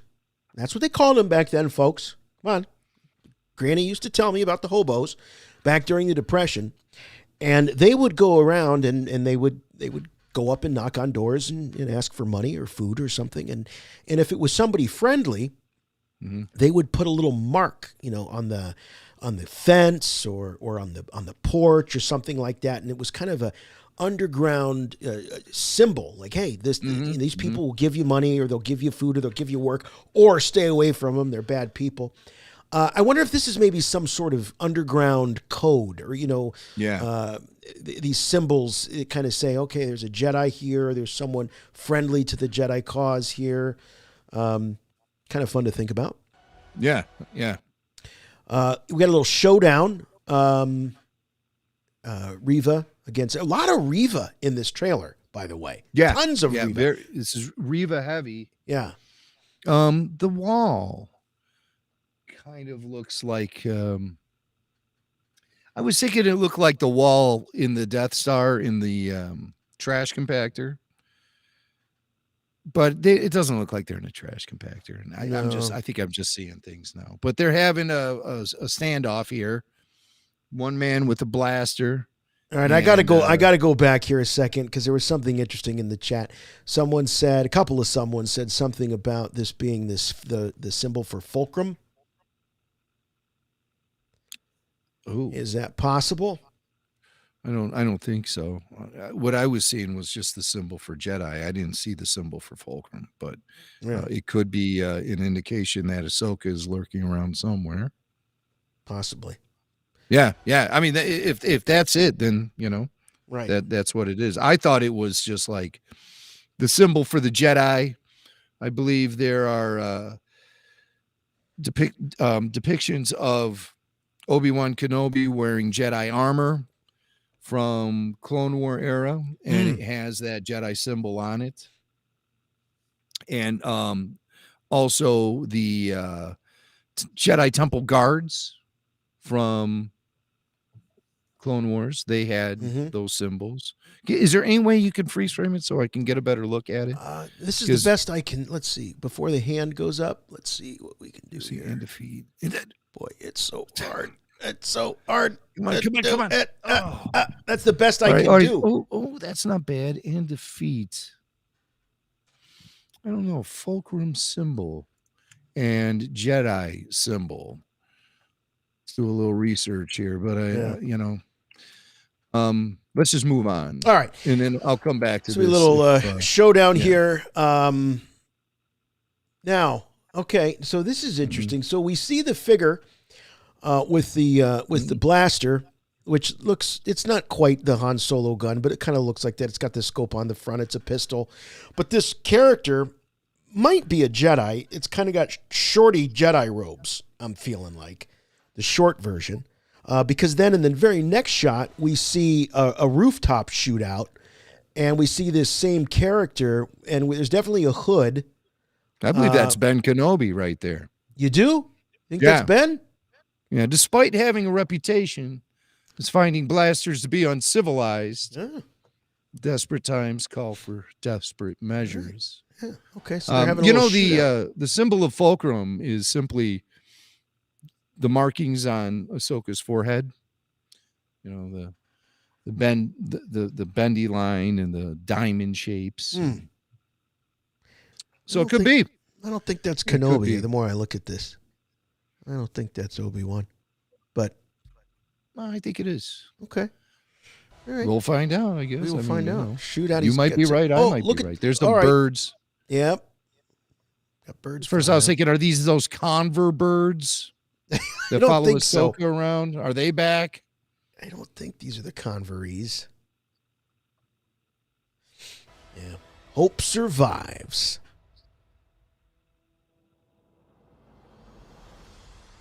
Of course, by the way, this looks like every fan-made trailer for this series ever. This last, no, not the whole thing, but this last shot of Ewan McGregor, with the dust in his hair. There's some gray in there. I see some gray. Okay. There's determination there in that look he was giving. Yeah. Like he was looking at something that may push him over the edge a little bit. Now, have we seen, this is picking nits, but let's pick, or let's observe, limited series streaming May 25th. Did we see that in context with the Book of Boba Fett limited series? I feel like we did, whereas we didn't with Mandalorian. I don't know if there's any, clue there as to this is a one and done. I know that this is probably expensive when you got guys like Ewan McGregor and Joel Edgerton, etc. But I don't know. Is this the first time that we've seen limited series with respect to one of these Disney Plus? I believe shows? so. Okay, so they might be serious. This is it. This is it until there's a second season. Well, that's awesome. It's an awesome trailer. We're going to get to your calls. Let's do it. As a matter of fact, Tyler's here. Yeah. Oh yeah, Tyler. Let's get to Tyler. Tyler's joining us. Hello, Tyler. He is standing by, ready to take or screen your calls. Make sure that they're good and they are airworthy. If you're a Rebel Force Radio Patreon member, please identify yourself as such when you talk to Tyler. And Tyler's got the whole list. He's got the whole list of over 1,000 members. He goes through alphabetical. Yep. Yeah, he's like Santa Claus. He checks it twice too. So don't He's be like the putting one over bouncer on at him. the front door. I'm on the VIP list. Oh yeah, we'll see about that. So please give us a call. First of all, before we get to that, Tyler, what did you think of the trailer, man? There's a lot to be excited for. Even in a busy workday, I could not stop thinking about it, wanting to watch it again, sneaking into the bathroom. Wait, whoa. Wait. I asked you what you thought about the trailer. I didn't ask you what you were. My excitement. I see. Sneaking into the bathroom. I sent it to our old buddy Joel Kramer. As soon as Jim sent me the text, I sent it to various people. I sent it to Joel, and immediately I got pulling over. So as soon as obviously driving, only Star Wars fans, right? I'm pulling over. I'm not going to just try to watch this while driving. But so Tyler, you were in the bathroom. You snuck off into the bathroom to watch this and enjoy it undisturbed. Yeah, it was great. The one thing that you guys hit a lot of the points that I am excited about, but how old is Cassian Andor during this? Do you guys know? Is he? I want to say he's like 15 or something. Is that too old? Because with that series coming out later, maybe he's that guy in the hallway, staring down Reva. Well, he could be that youngish looking male that we see walking in front of Obi-Wan in that one shot. That's a possibility. I mean, look, they do like to go, at least give you like some. Leave you some breadcrumbs from one series to the next. Mm-hmm. Could this sort of lead us into Andor? Quite possibly. Yeah. That is.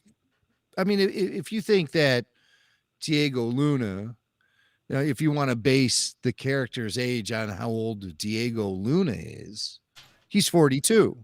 Mm-hmm. So, of course, Rogue One came out 5 years ago.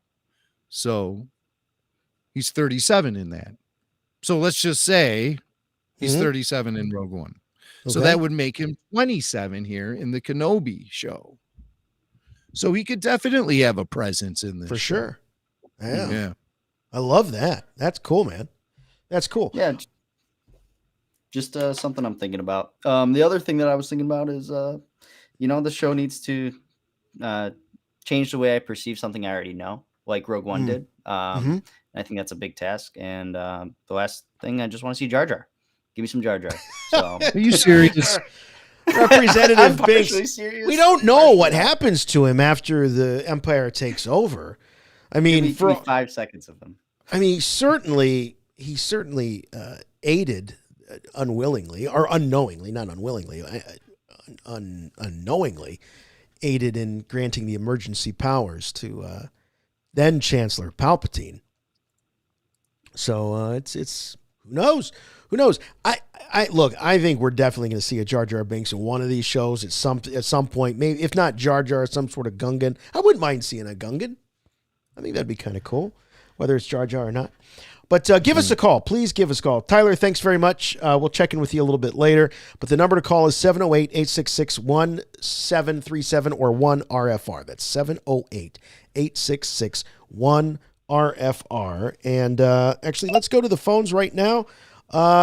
We've got... who we got? We got Florida on the line. Hello, Florida. Hello. Hey, Jimmy, Jason, Chud, this is Mariana. Mariana, so nice to hear from you. Hello there. Yay, I'm the first one. Been waiting an hour and a half. So worth it.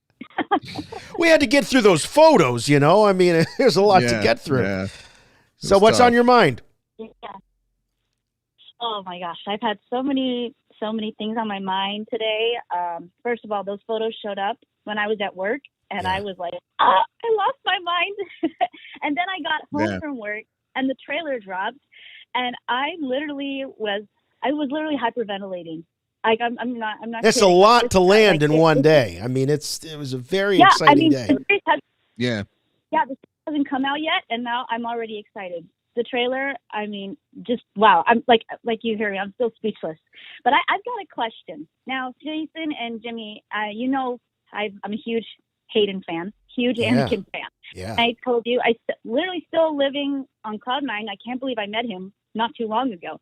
So my question is, where is he? Where you didn't wait. Mariana, come on. Put him in the trailer. You can't. Keep in mind, this is the teaser trailer. Okay. I mean, I'm with you. I would have loved to have seen it, but you can't honestly believe that they were going to put Vader or Hayden Christensen or any Clone Wars flashbacks into this. I mean, we've got a couple of months to stoke the flames. I mean, think about just Book of Boba Fett, how many different trailers we got and the TV spots and all of that.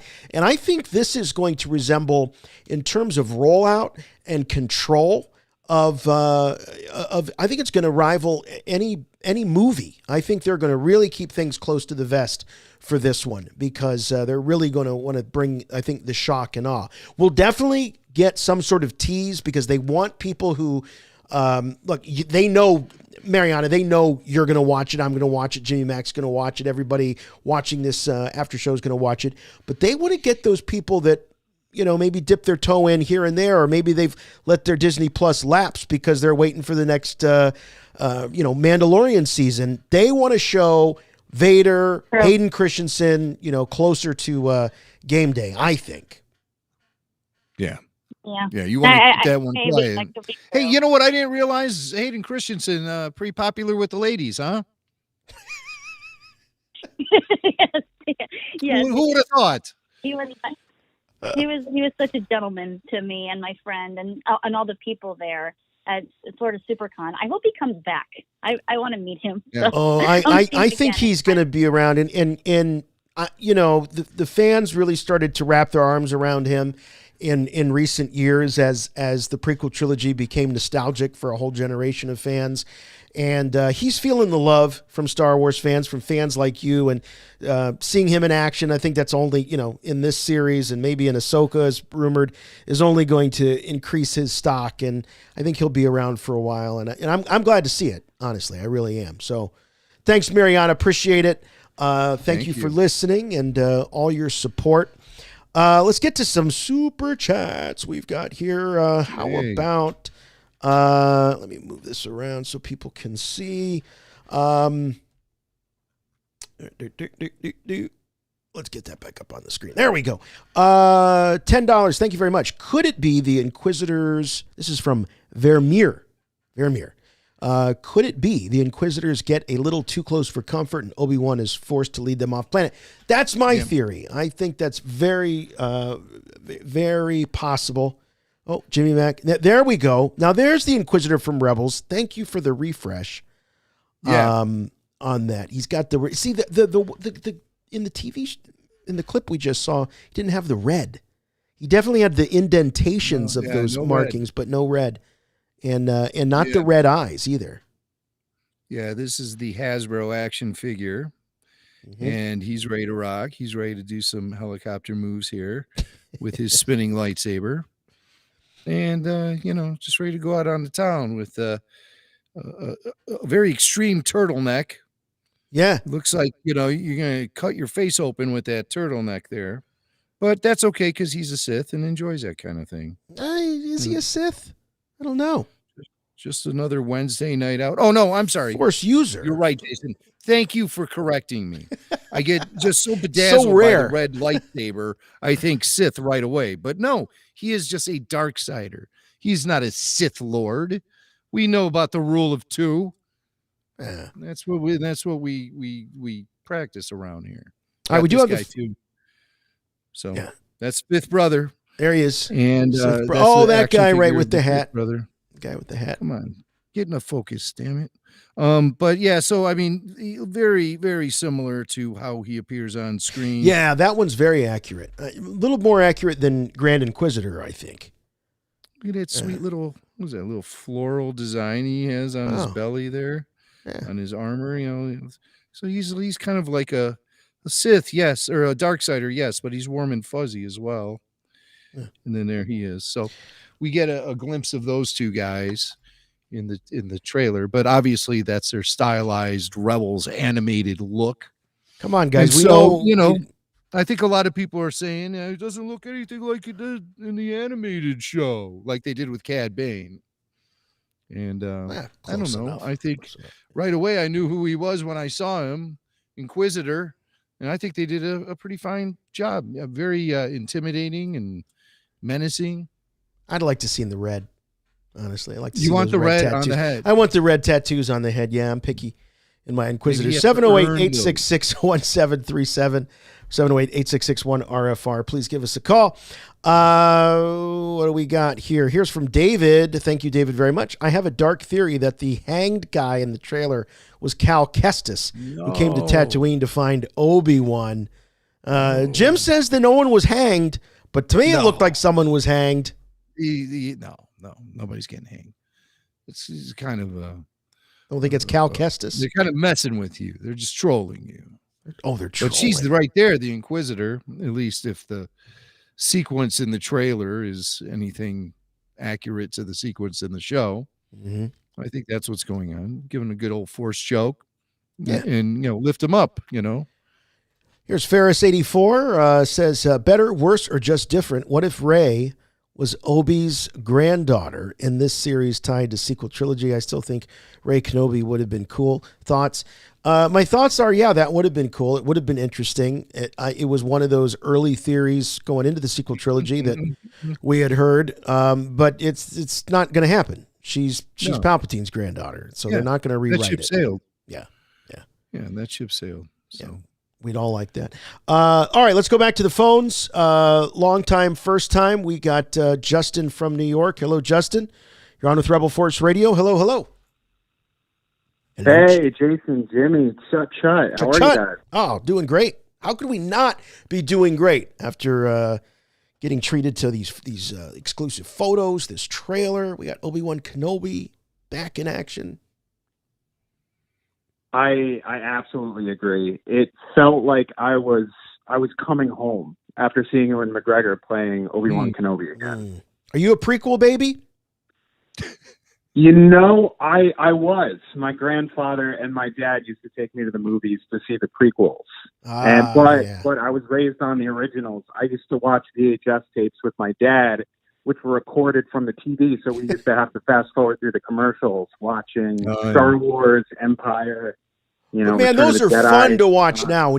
I love when I find old VHSs that I taped off the TV, because seeing those old commercials, that's comfort food. I love it. So how old were you when the prequels came out?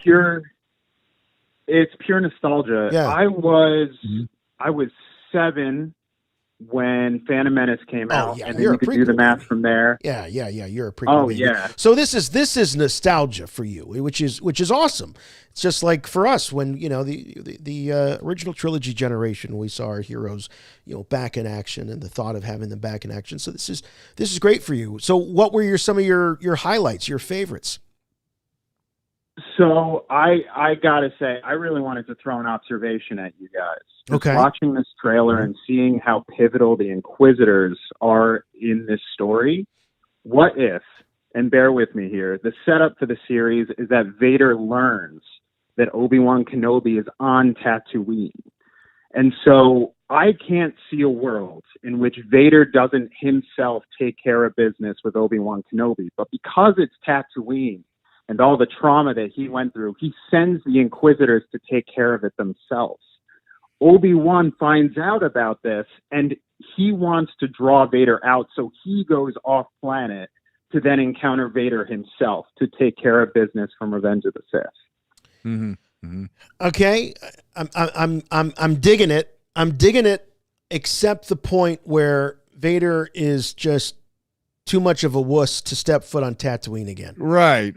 I've never liked that idea. I mean, I hear you, and there's a lot of people that have similar theories, and I wouldn't be surprised if the idea showed up in a comic here or there. I don't know, but I'm not a fan of that idea. I like to think that he's gotten past that.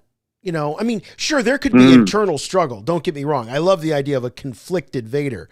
But outwardly, I don't think he would ever shy away from taking care of business, certainly not to settle the score with Obi-Wan Kenobi. I think he'd go back to the hell of Mustafar to settle the score with Kenobi.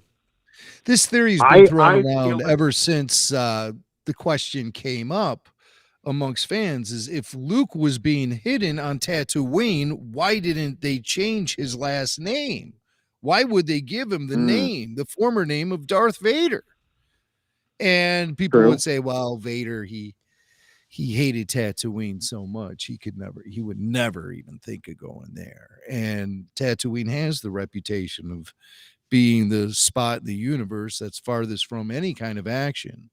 But the irony is that it's like one of the most important planets in the Star Wars universe and in the story itself. But I don't know. I think the showdown between Vader and Kenobi will happen off world, like you said. I would absolutely agree with you guys. Can I throw two things out there? Sure. One, his mom died on Tatooine. I think that Tatooine has such a connection to Anakin Skywalker that he doesn't want to break out of his shell in a way and confront that past. Because a lot of the comics was about him kind of trying to forget Anakin Skywalker ever existed. Mm-hmm. And then second, I mean, sand could be detrimental to his mechanical suit. I mean, he goes on to Tatooine and then all of a sudden he's shut down. Yeah. Can you imagine? He's like the Tin Man. So you're familiar with the comics, right?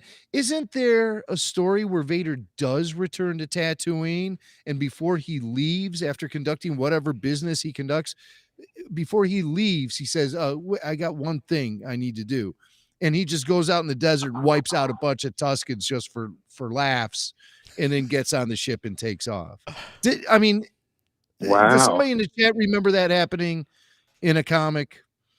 Please. Or am I just dreaming things? I mean, I don't know if it would be new canon or Dark Horse era comic book, but I have this visual image of that sequence. Let me know. Either way, I don't think the new Boba Fett would like that very much.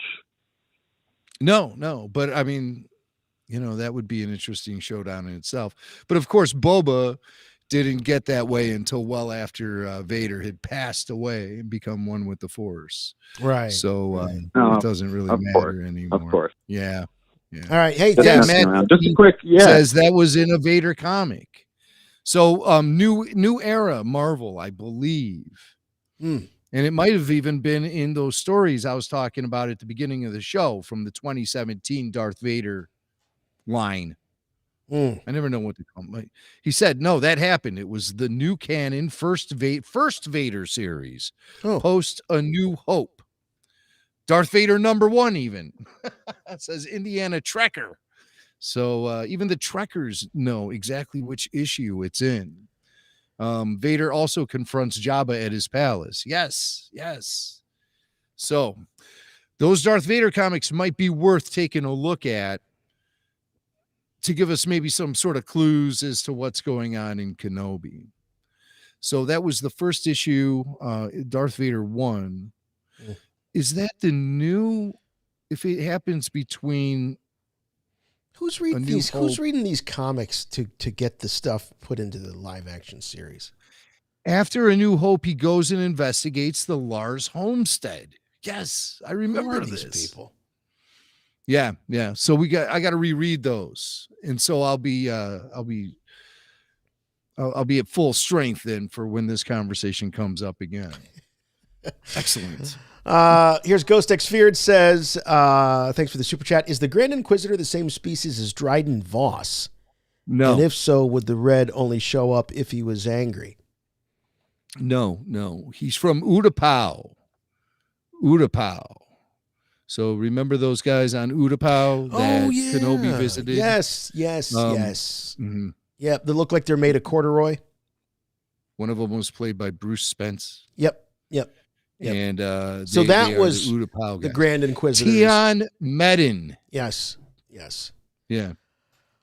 I used to call him corduroy face. Yes, right. He looks like he's made of corduroy. Here's Kura Kura says, been listening to RFR since seeing you guys at 2010 Celebration 5. Wow. Goes back a long time. Finally became a Patreon member this week after 12 years. Sorry for the delay. Been with Star Wars since 1977. Can't wait for Kenobi, or as we refer to him here as Kenobi. Oh, swank. Brilliant. Thank you, Kura Kura. Appreciate that. And look, don't worry about, the delay. The fact is you're a Patreon member now. That's all that matters. Back to the phones. We got John from Chicago weighing in on the Kenobi trailer, the teaser trailer. Hello, John. You're on with RFR. Hey guys. Chut from Chicago. Hey, John. Down the street from Jimmy Mack. Yeah, pretty much. I'm in Jefferson Park, so grew up, born and raised, city of Chicago, Sox fan, Bears fan, my Hawks fan. family once owned a travel agency in Jefferson Park, so I have fond memories of that neighborhood. Yeah. All right.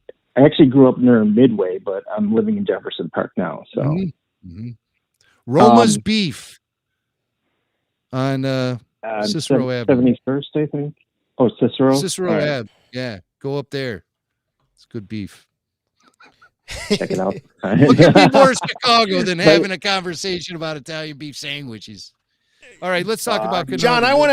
I cheated, John. I saw in the notes what you're about to say, and I'm excited for this one. So let us have it. Yeah, I think I have an answer. So I don't know.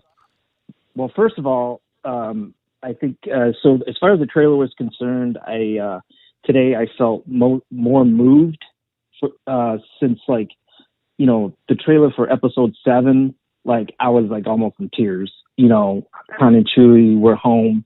I'm a lifelong Star Wars fan, but this had the feels for you. It's brought the feels. This one had the feels for me today. Yeah. I think what Tyler said, he's been thinking about it all day. I watched it 6 times already.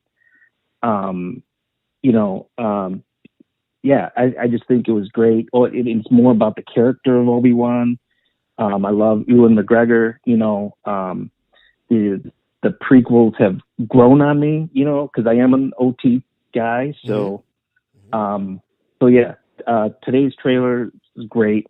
Can't get enough of it, So the point I wanted to make, and I don't know if anybody else has pointed this out, but everybody keeps saying that they think that Obi-Wan is going to be talking or communing with Qui-Gon Jinn's ghost.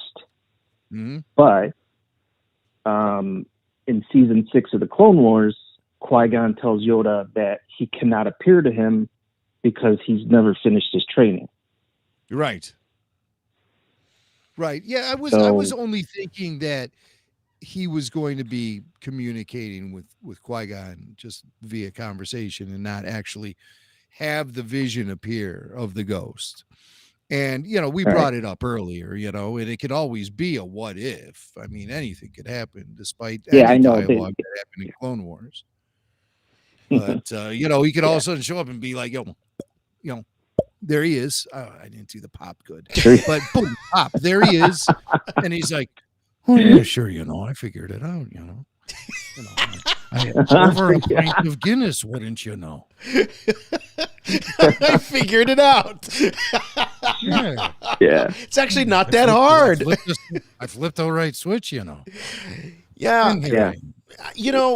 I was all ready to answer this until you had to throw logic and actual dialogue from the Clone Wars at me. Because my thought was that, when we first see Obi-Wan Kenobi after his death in episode 4, his material death, he does just appear to Luke as a disembodied voice. And the thought being that you can still, I believe, despite what he says in Clone Wars, I still believe that a Jedi spirit can still evolve and increase their understanding of the Force even after death. I don't feel that they die and then they're just stuck at the level they were. Yeah. It's like game over. Yeah. Yeah. But you're right to point out the dialogue in Clone Wars. They kind of box themselves in a bit. And I remember now that you bring it up, I didn't really care for that because I thought it was very limiting. Yeah. They also killed off the Emperor in Return of the Jedi. And then he somehow appeared in The Rise of Skywalker. So anything's possible. Somehow I figured it out. Somehow. That's what we need. We need that line from Liam. Somehow I figured it out, Thanks, John. Appreciate the call. Thanks for being a Patreon. We got another super chat here. Who we got? We got Alex. Alex says, what do you say, Alex? Eopies are known for one thing, totally gassed to see them back in action. Touche, sir. Yeah, so are we. Yeah, farting and pooping.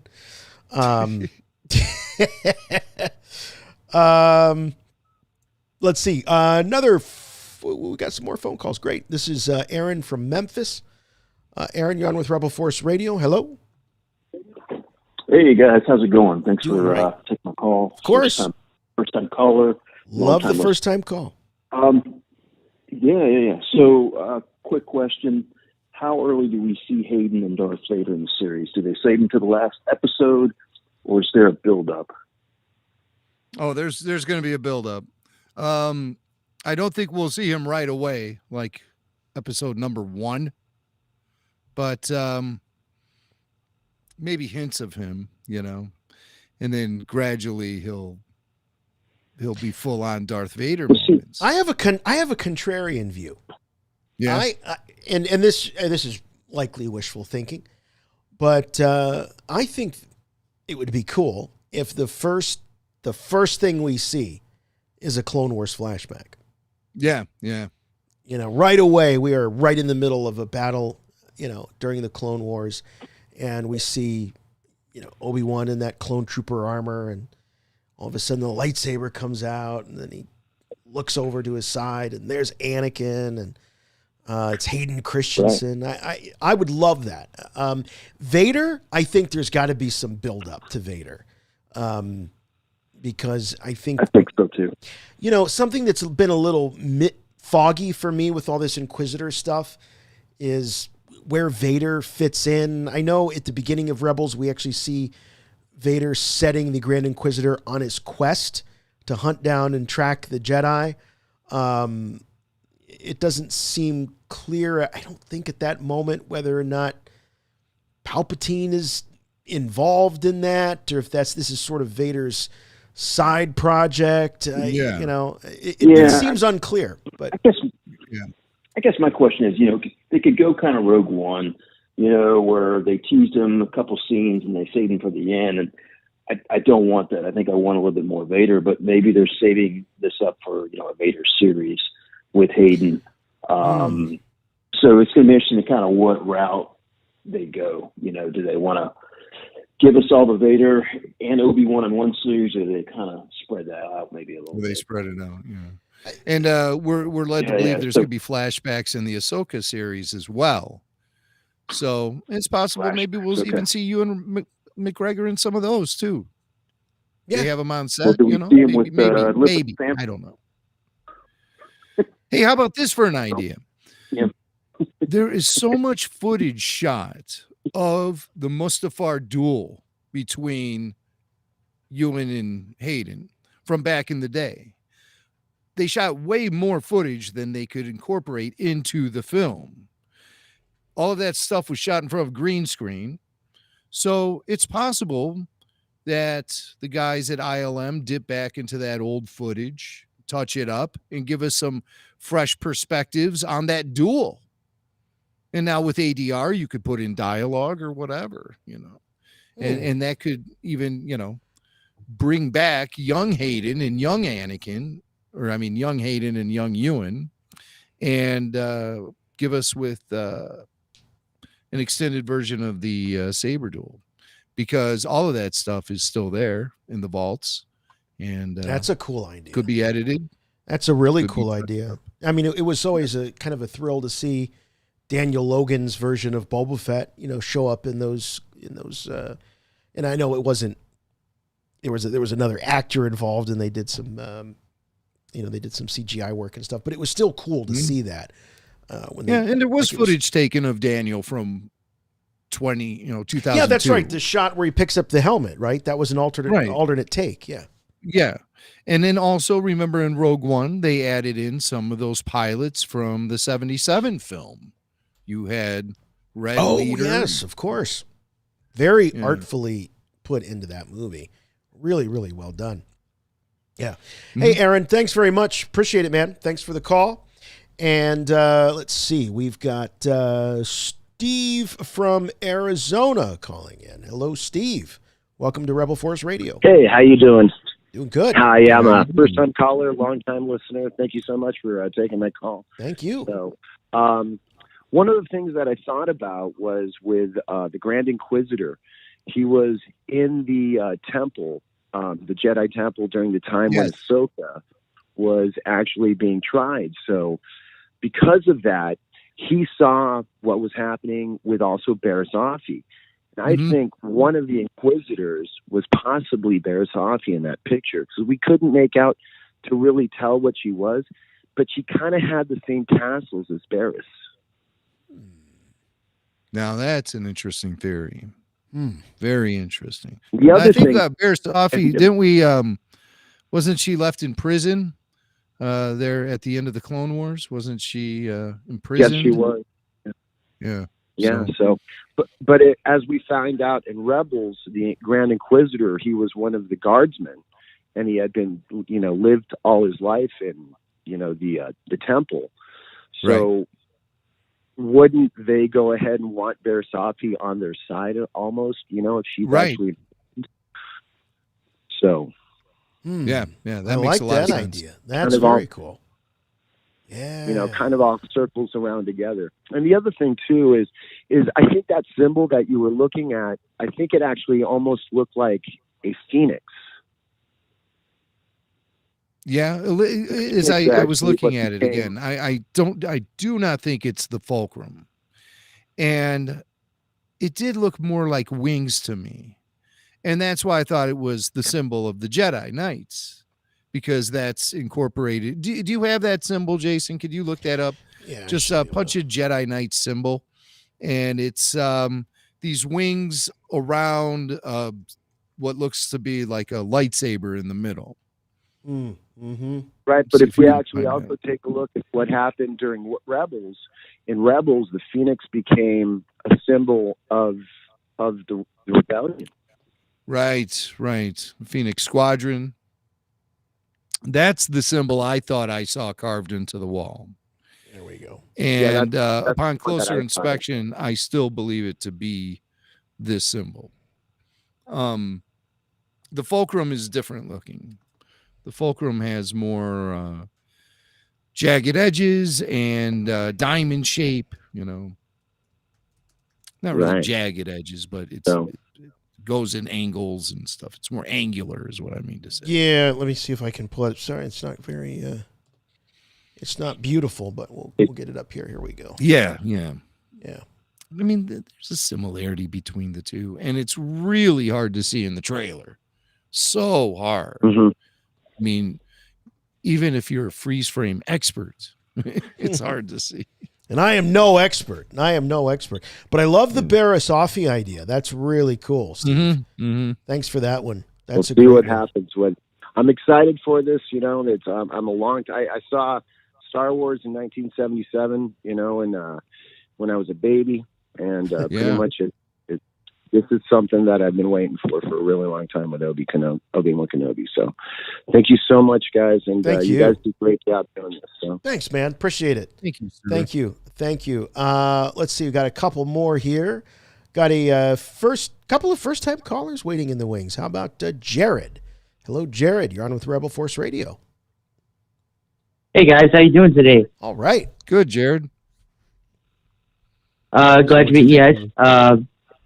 Like I said, like you said, sorry, first time listener. I'm really digging the show. Honestly, it's my first episode watching. Wait. First time listener or first time caller or both? Yeah.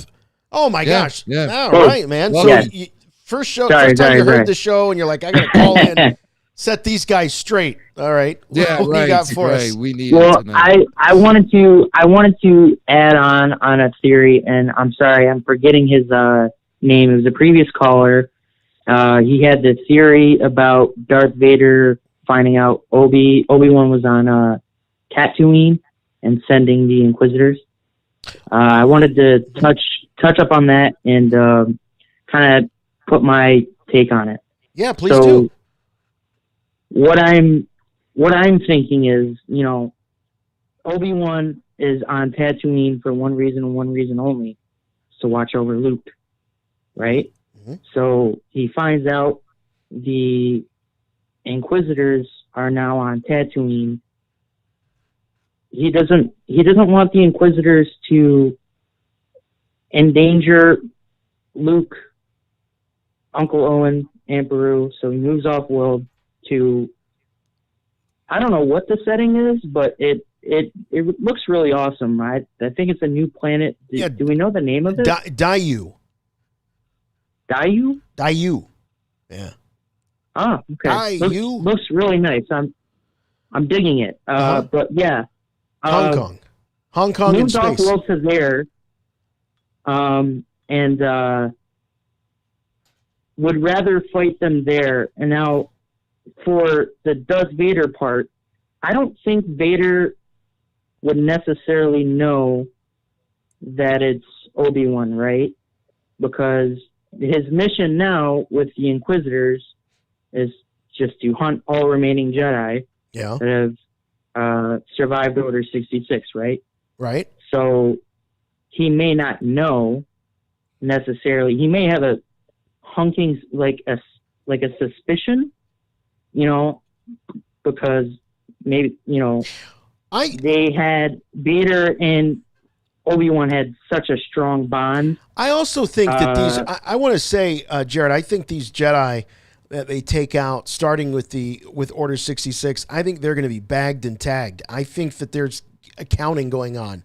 I don't think it's just going to, we're going to hope that we got them all. And if Obi-Wan Kenobi's name is not on that list or those lists as it comes in, Vader's going to know. And Vader's going to be, I think that we're going to start with a Vader that knows that, maybe not know that he's alive, but certainly knows that he's not accounted for, him and Yoda. He definitely knew he lost the fight on Mustafar, and he has no idea where he's been since then. So yeah, the list is definitely short for the Inquisitors and Vader, as far as we know. But in the Vader comics, we do know that we know how Vader feels about the Inquisitors if they don't get and Rebels as well, and Fallen Order. Mm-hmm. if they don't get the job done, he will come in and do it himself. So sure, you know, we've already had that, you know, hint to where you know, it's the rematch of the century, right. I think they called it. Yep.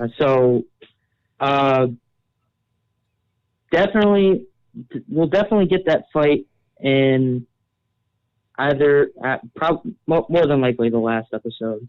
But yeah, I can't see him finding. I can't see Vader knowing Obi-Wan is on Tatooine.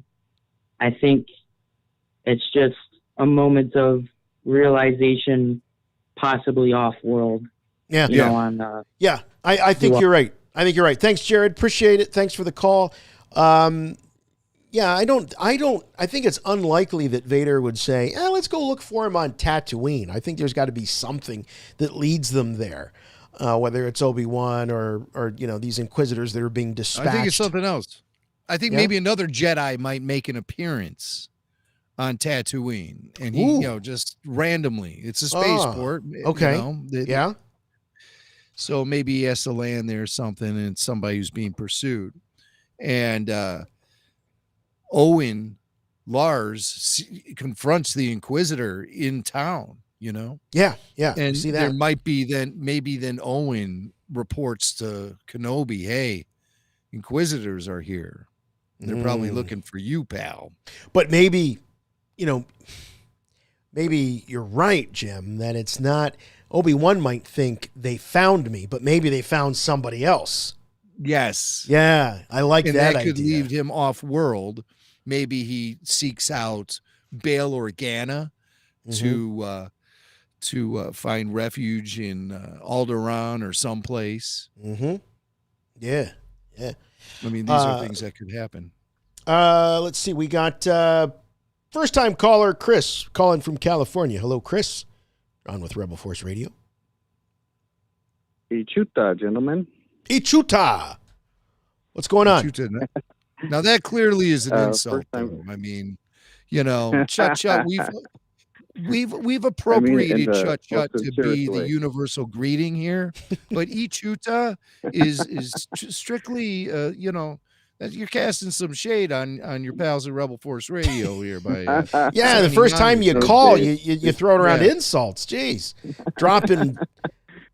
So we'll leave you on the line for now, but you know, if I hear a slammo or something, you're gone, pal.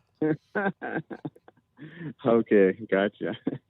Good. Well, thanks for taking my call, sure, guys. I was just trying to be funny, but man, I can't tell you how I grew up with the original trilogy, and we were really fond to the prequels. And when I saw this trailer, man, I can't tell you how emotional I got when I just saw that it was posted, and I was so happy that John Williams is back.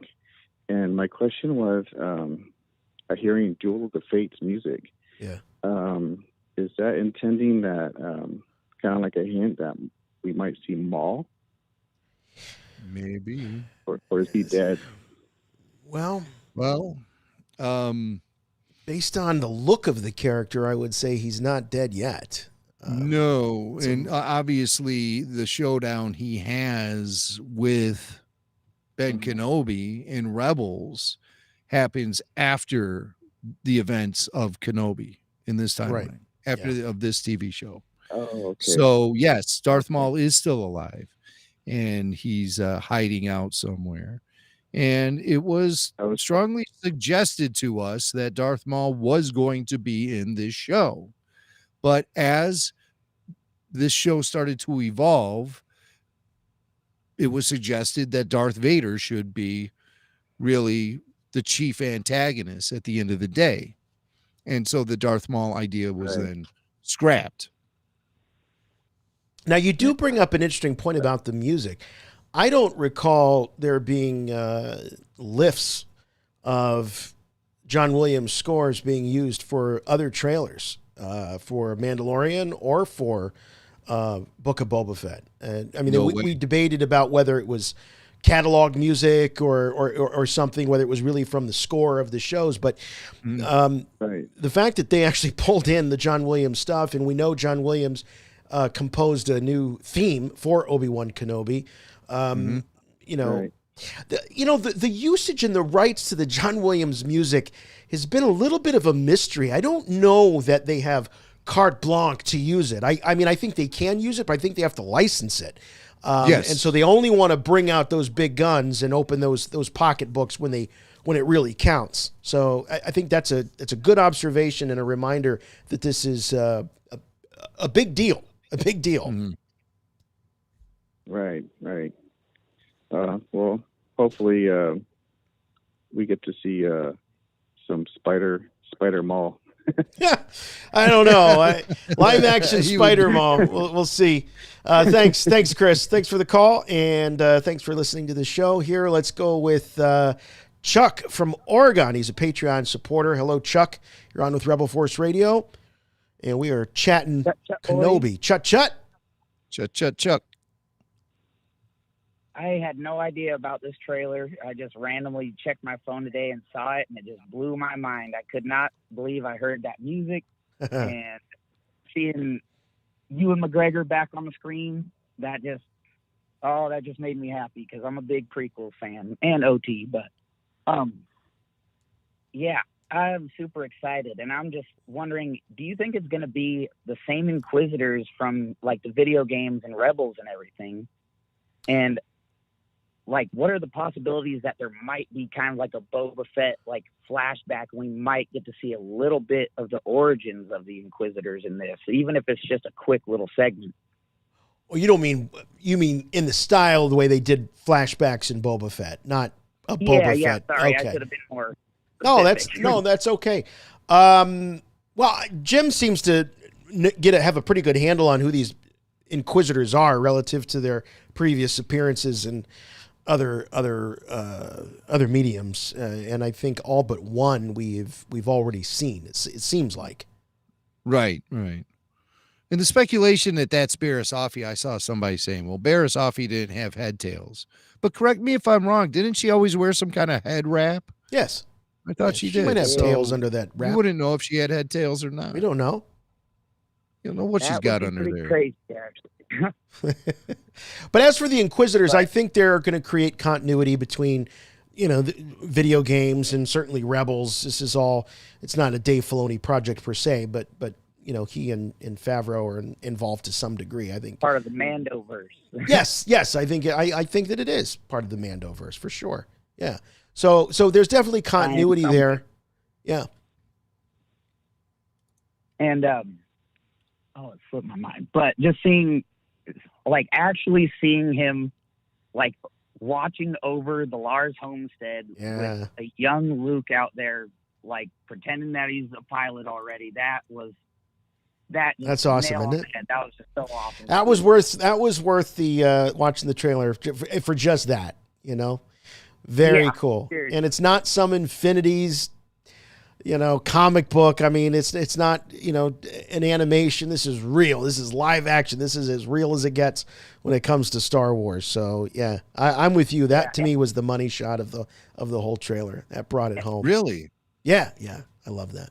It was pretty neat. It was really neat. How much of young Luke will we see, do you think? Is it just going to be little bits sparing there, or like sparing? Yeah, I don't think he's going to have any dialogue. No. I think he's always going to just be at it. The reason I say that is because I think that we're going to be experiencing the relationship from the perspective of Kenobi. I think he's always going to be a little out of reach. Yeah. He doesn't want to get too close. His only communication, I guess, or you might say his only direct connection with Luke is going to be through Owen, I believe.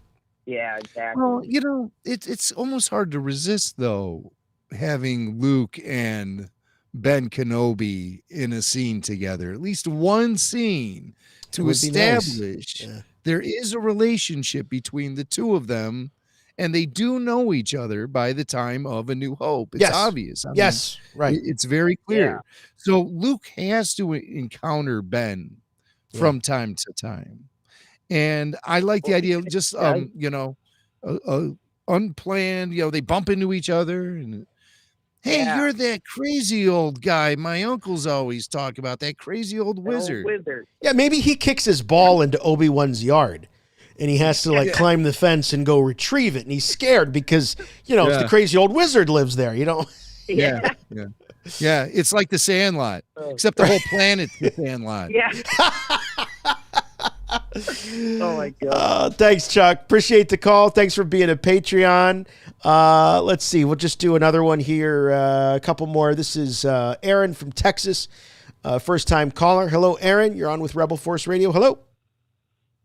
Howdy, yeah. So, yeah, howdy. I just have a question. We've always kind of been under the assumption that after Episode 3 and Obi-Wan and Yoda kind of exiled themselves, and we're just kind of kicking rocks for 20 years. But now we know that Obi-Wan actually had some exciting stuff going on, exciting enough to have a show, at least. Right. So, do you think it will be Yoda's turn to have some stories, or Yoda, you're saying like a Yoda series? Not a Yoda series, but like we've always been under the assumption that Obi-Wan was kind of doing nothing on Tatooine, like we assume that Yoda is. So, do you think Yoda was doing nothing? Oh, I see. Wow. Why? Well, why would we? I mean, I'm inclined to say, well, yeah, Yoda's just hanging out in the swamp. But if Obi-Wan got pulled back into the action, I see no reason to assume that something similar, you know, could have happened to Yoda. Yeah, but keep in mind that Kenobi is on a planet with multiple spaceports, and he can find transport off planet. With Yoda, I mean, I don't think anybody really knows where Yoda went, for starters. And he may still have that escape pod, but, you know, how space-worthy is that? It's a lot more desolate. You're right about that. Yeah, it's... You know, he's basically on the whole planet by himself. And... You know, I don't believe Dagobah naked and has afraid any sort of industrialization or development there. There's no There's no spaceports. There's no shopping malls. Teeming with life, and that's one of the things that sort of gives him shade, gives him cover. But not a I don't hate the idea, though, to be honest with you. But I also think that it would be harder. You know, we know from Mandalorian and Grogu that Yoda is a rare species. So for him to be able to, you know, fly around incognito would be difficult. It's, you don't, even in the galaxy far, far away, you don't run into into a Yoda very often. So I don't think it. I think he pretty much sticks on Dagobah, but that doesn't mean that he can't commune with, you know, maybe other Jedi in exile. Certainly Obi-Wan. I wouldn't be a bit surprised if we at least hear Yoda's voice at some point during this series, voiced by Frank Oz. Yeah. You know, in the Star Wars Tales comic book from Dark Horse back in the day, it was Star Wars Infinity. So it was like a what if. And they did what if versions of each film from the original trilogy. And for the Return of the Jedi film, Han flew the Falcon back to Dagobah and they picked Yoda up for the final battle against the Death Star 2. No way. And the battle the battle took place I believe in the orbit of Coruscant, actually, in that retelling of Return of the Jedi. And Yoda's in it, and I think I can't remember, he is instrumental in using the Force to destroy the second Death Star, and that also is the famous comic book that features a redeemed Darth Vader where he has the all-white armor. Oh, yeah. It has, I mean, begs the question. He survives. And it begs the question about, you know, how awkward it was to bring him to the Ewok celebration. Hey, guys, look who it is. It's my dad. My dad's here. Wait a second. Yeah. It's Darth Vader in white armor. What's going on here? No, He still has the creepy breath. I have white armor. Clearly, the other one had black armor. Good guy. Good guy now. Good guy. Look at me. Hey, we haven't heard from this guy in a while. He's a old friend of ours. We got our buddy Rich calling in. Rich, I think you're going to bring us home this week. Make it good, in the words of Jimmy Mack. Tut and choo-choo, boys. How you doing? Hey, good to hear from you, Rich. Good talking with you guys. So here's the deal. One thing that always confused me about that I was like, this doesn't seem right about Return of the Jedi was Vader's Force Ghost. Hey, like how did Anakin know about the Force Ghost thing? I would love to see something like that, like him doing a little exploration in that regard in the Kenobi series.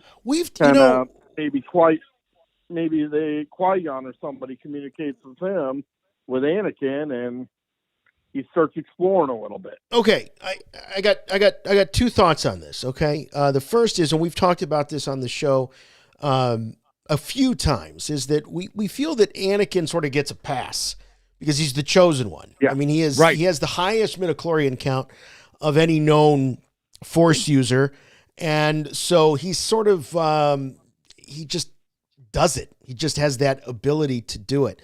He has an innate understanding of the Force. The other thought that I had was you were talking about Qui-Gon, and I don't think there's any pre-existing art for this concept, but we know that there was an idea going into the sequel trilogy where Luke was going to be constantly sort of tormenting Kylo Ren, always showing up in his head, playing with him, tempting him, teasing him, whatever. Is it possible, considering the relationship that Qui-Gon had with Anakin, that a Qui-Gon could have at some point appeared to Vader? It seems unlikely, and it also seems unlikely that Vader would have ever been in a position to take any kind of tutelage from a Qui-Gon Jinn. Nor does it seem likely that Qui-Gon would say, well, while I'm here, I might as well educate you about Force ghosts. And, but nonetheless, there is a connection between those characters that is different than the connection between Anakin and Obi-Wan. Yeah. Yeah, I'm one who tends to lean toward the high midi-chlorian count. Anakin Skywalker was tapping into the Force when Qui-Gon Jinn saw him win that pod race, and Qui-Gon Jinn noted that. He's like, this kid is using the Force, and he's never been trained at all. That's odd. All right, it's one thing to be strong in the Force and be able to take the blood test and have the high midi-chlorian count, but to actually be tapping into the Force before you've actually been trained, I don't think that's something kids normally did. And if they did, then typically the Jedi would be tipped off to that somehow. Trimmer and the Force, what have you. But the Force actually led Qui-Gon Jinn to Anakin Skywalker. And he saw Anakin having a natural connection to the Force and knowing what to do with it, being able to see things before they happen. That's a Jedi trait. That's not just a Force user's trait. That's a Jedi trait. You have to be trained as a Jedi to know how to do that. So Anakin had these natural Force abilities. It was undeniable. And so I think that whole idea of him being the chosen one gives him that sort of access as long as he's tapping into the light side of the Force. Yes. Yes, exactly. That's the key. Exactly. That's the key. Oh, man. Thank you guys all so much for hanging with us tonight and, sharing the excitement of this trailer, the Entertainment Weekly preview, those great photos. Look, Jimmy Mack and I, tell you one thing is for sure, we are fellow travelers on this journey of Star Wars fandom. So we really appreciate you guys and contributing to the show, letting us know, when we got it right, when we got it wrong. It's always that's what makes this type of show so much fun to do. That immediate feedback that we get from you all. Hope you had a good time with us.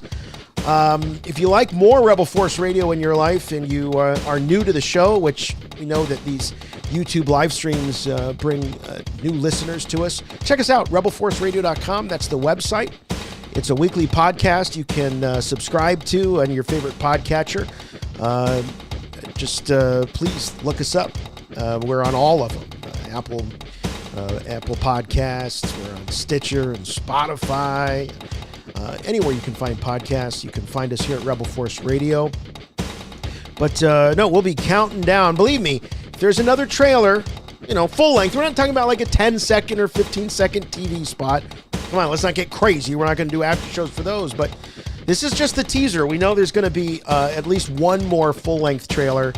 And we'll be back here with the Obi-Wan Kenobi after show to break it all down. Selena says you didn't read my super chat. Selena? Hold on. Yep. Oh, here it is. I just found it. Selena says this series will change the scene in A New Hope when the heroes are hidden in the Falcon and Vader senses Kenobi and says he hadn't felt that in a long time. Yeah, it'll definitely change that. Absolutely. Thank goodness. A lot of things. Yeah, I mean, George Lucas warned us before he came out with the prequels. He said, this is going to change the way you look at the original trilogy. And it did. And I think the Kenobi thing is going to change the way we look at Obi-Wan. And I hope it reinforces all the positive things we've always liked about Obi-Wan while adding more depth to his character and new challenges for him. Yes, absolutely. And that's what great Star Wars does, is it because of the way that the universe unfolds, the way the stories are told. It's not linear, but it feeds upon itself and it challenges us to go back and look at things in a new way. And it makes it last forever because we're always going back and re-experiencing it or experiencing again for the first time. So all of that stuff. And we love to experience it with you all. Thank you all so much. Appreciate it. Just as a programming note, regular Rebel Force Radio will not be heard next week. We've got spring break next week here at RFR. Yeah, that's right. Even spring break happens in RFR, but we'll be back the following week and we have a really special show. So barring any big announcements or any trailers dropping, we should be back to our regularly scheduled program in 2 weeks. And you don't want to miss this one. This one is good. This is a true Rebel Force Radio exclusive. You'll want to be here when it happens. As I say, the website, rebelforceradio.com. Please subscribe to the podcast. Love to have those subscriptions, and we love to have the reviews. The reviews help us out a lot, just like your thumbs up and your subscriptions on the YouTube channel. We just have one rule on those reviews, please. Make them good. And if you're watching this in replay on YouTube, leave a comment down below. Leave a question. We'll be monitoring those. That's something that I want to get in the habit of doing. It also helps all the Google and YouTube algorithms push this upwards for people who are devouring this kind of content about Star Wars. We've been doing this. We're no Johnny's come lately. We've been doing this for the last 15 plus years. Star Wars content. We've got a lot of archives and a lot of mileage on these tires talking about Star Wars. So that'll do it for us this week. Thank you all so much. Love you. We'll see you next time. For Rebel Force Radio, I'm Jason. I'm Jimmy May. And remember, the Force will be with you, always. That wasn't what I wanted. Let's try that again. How about this?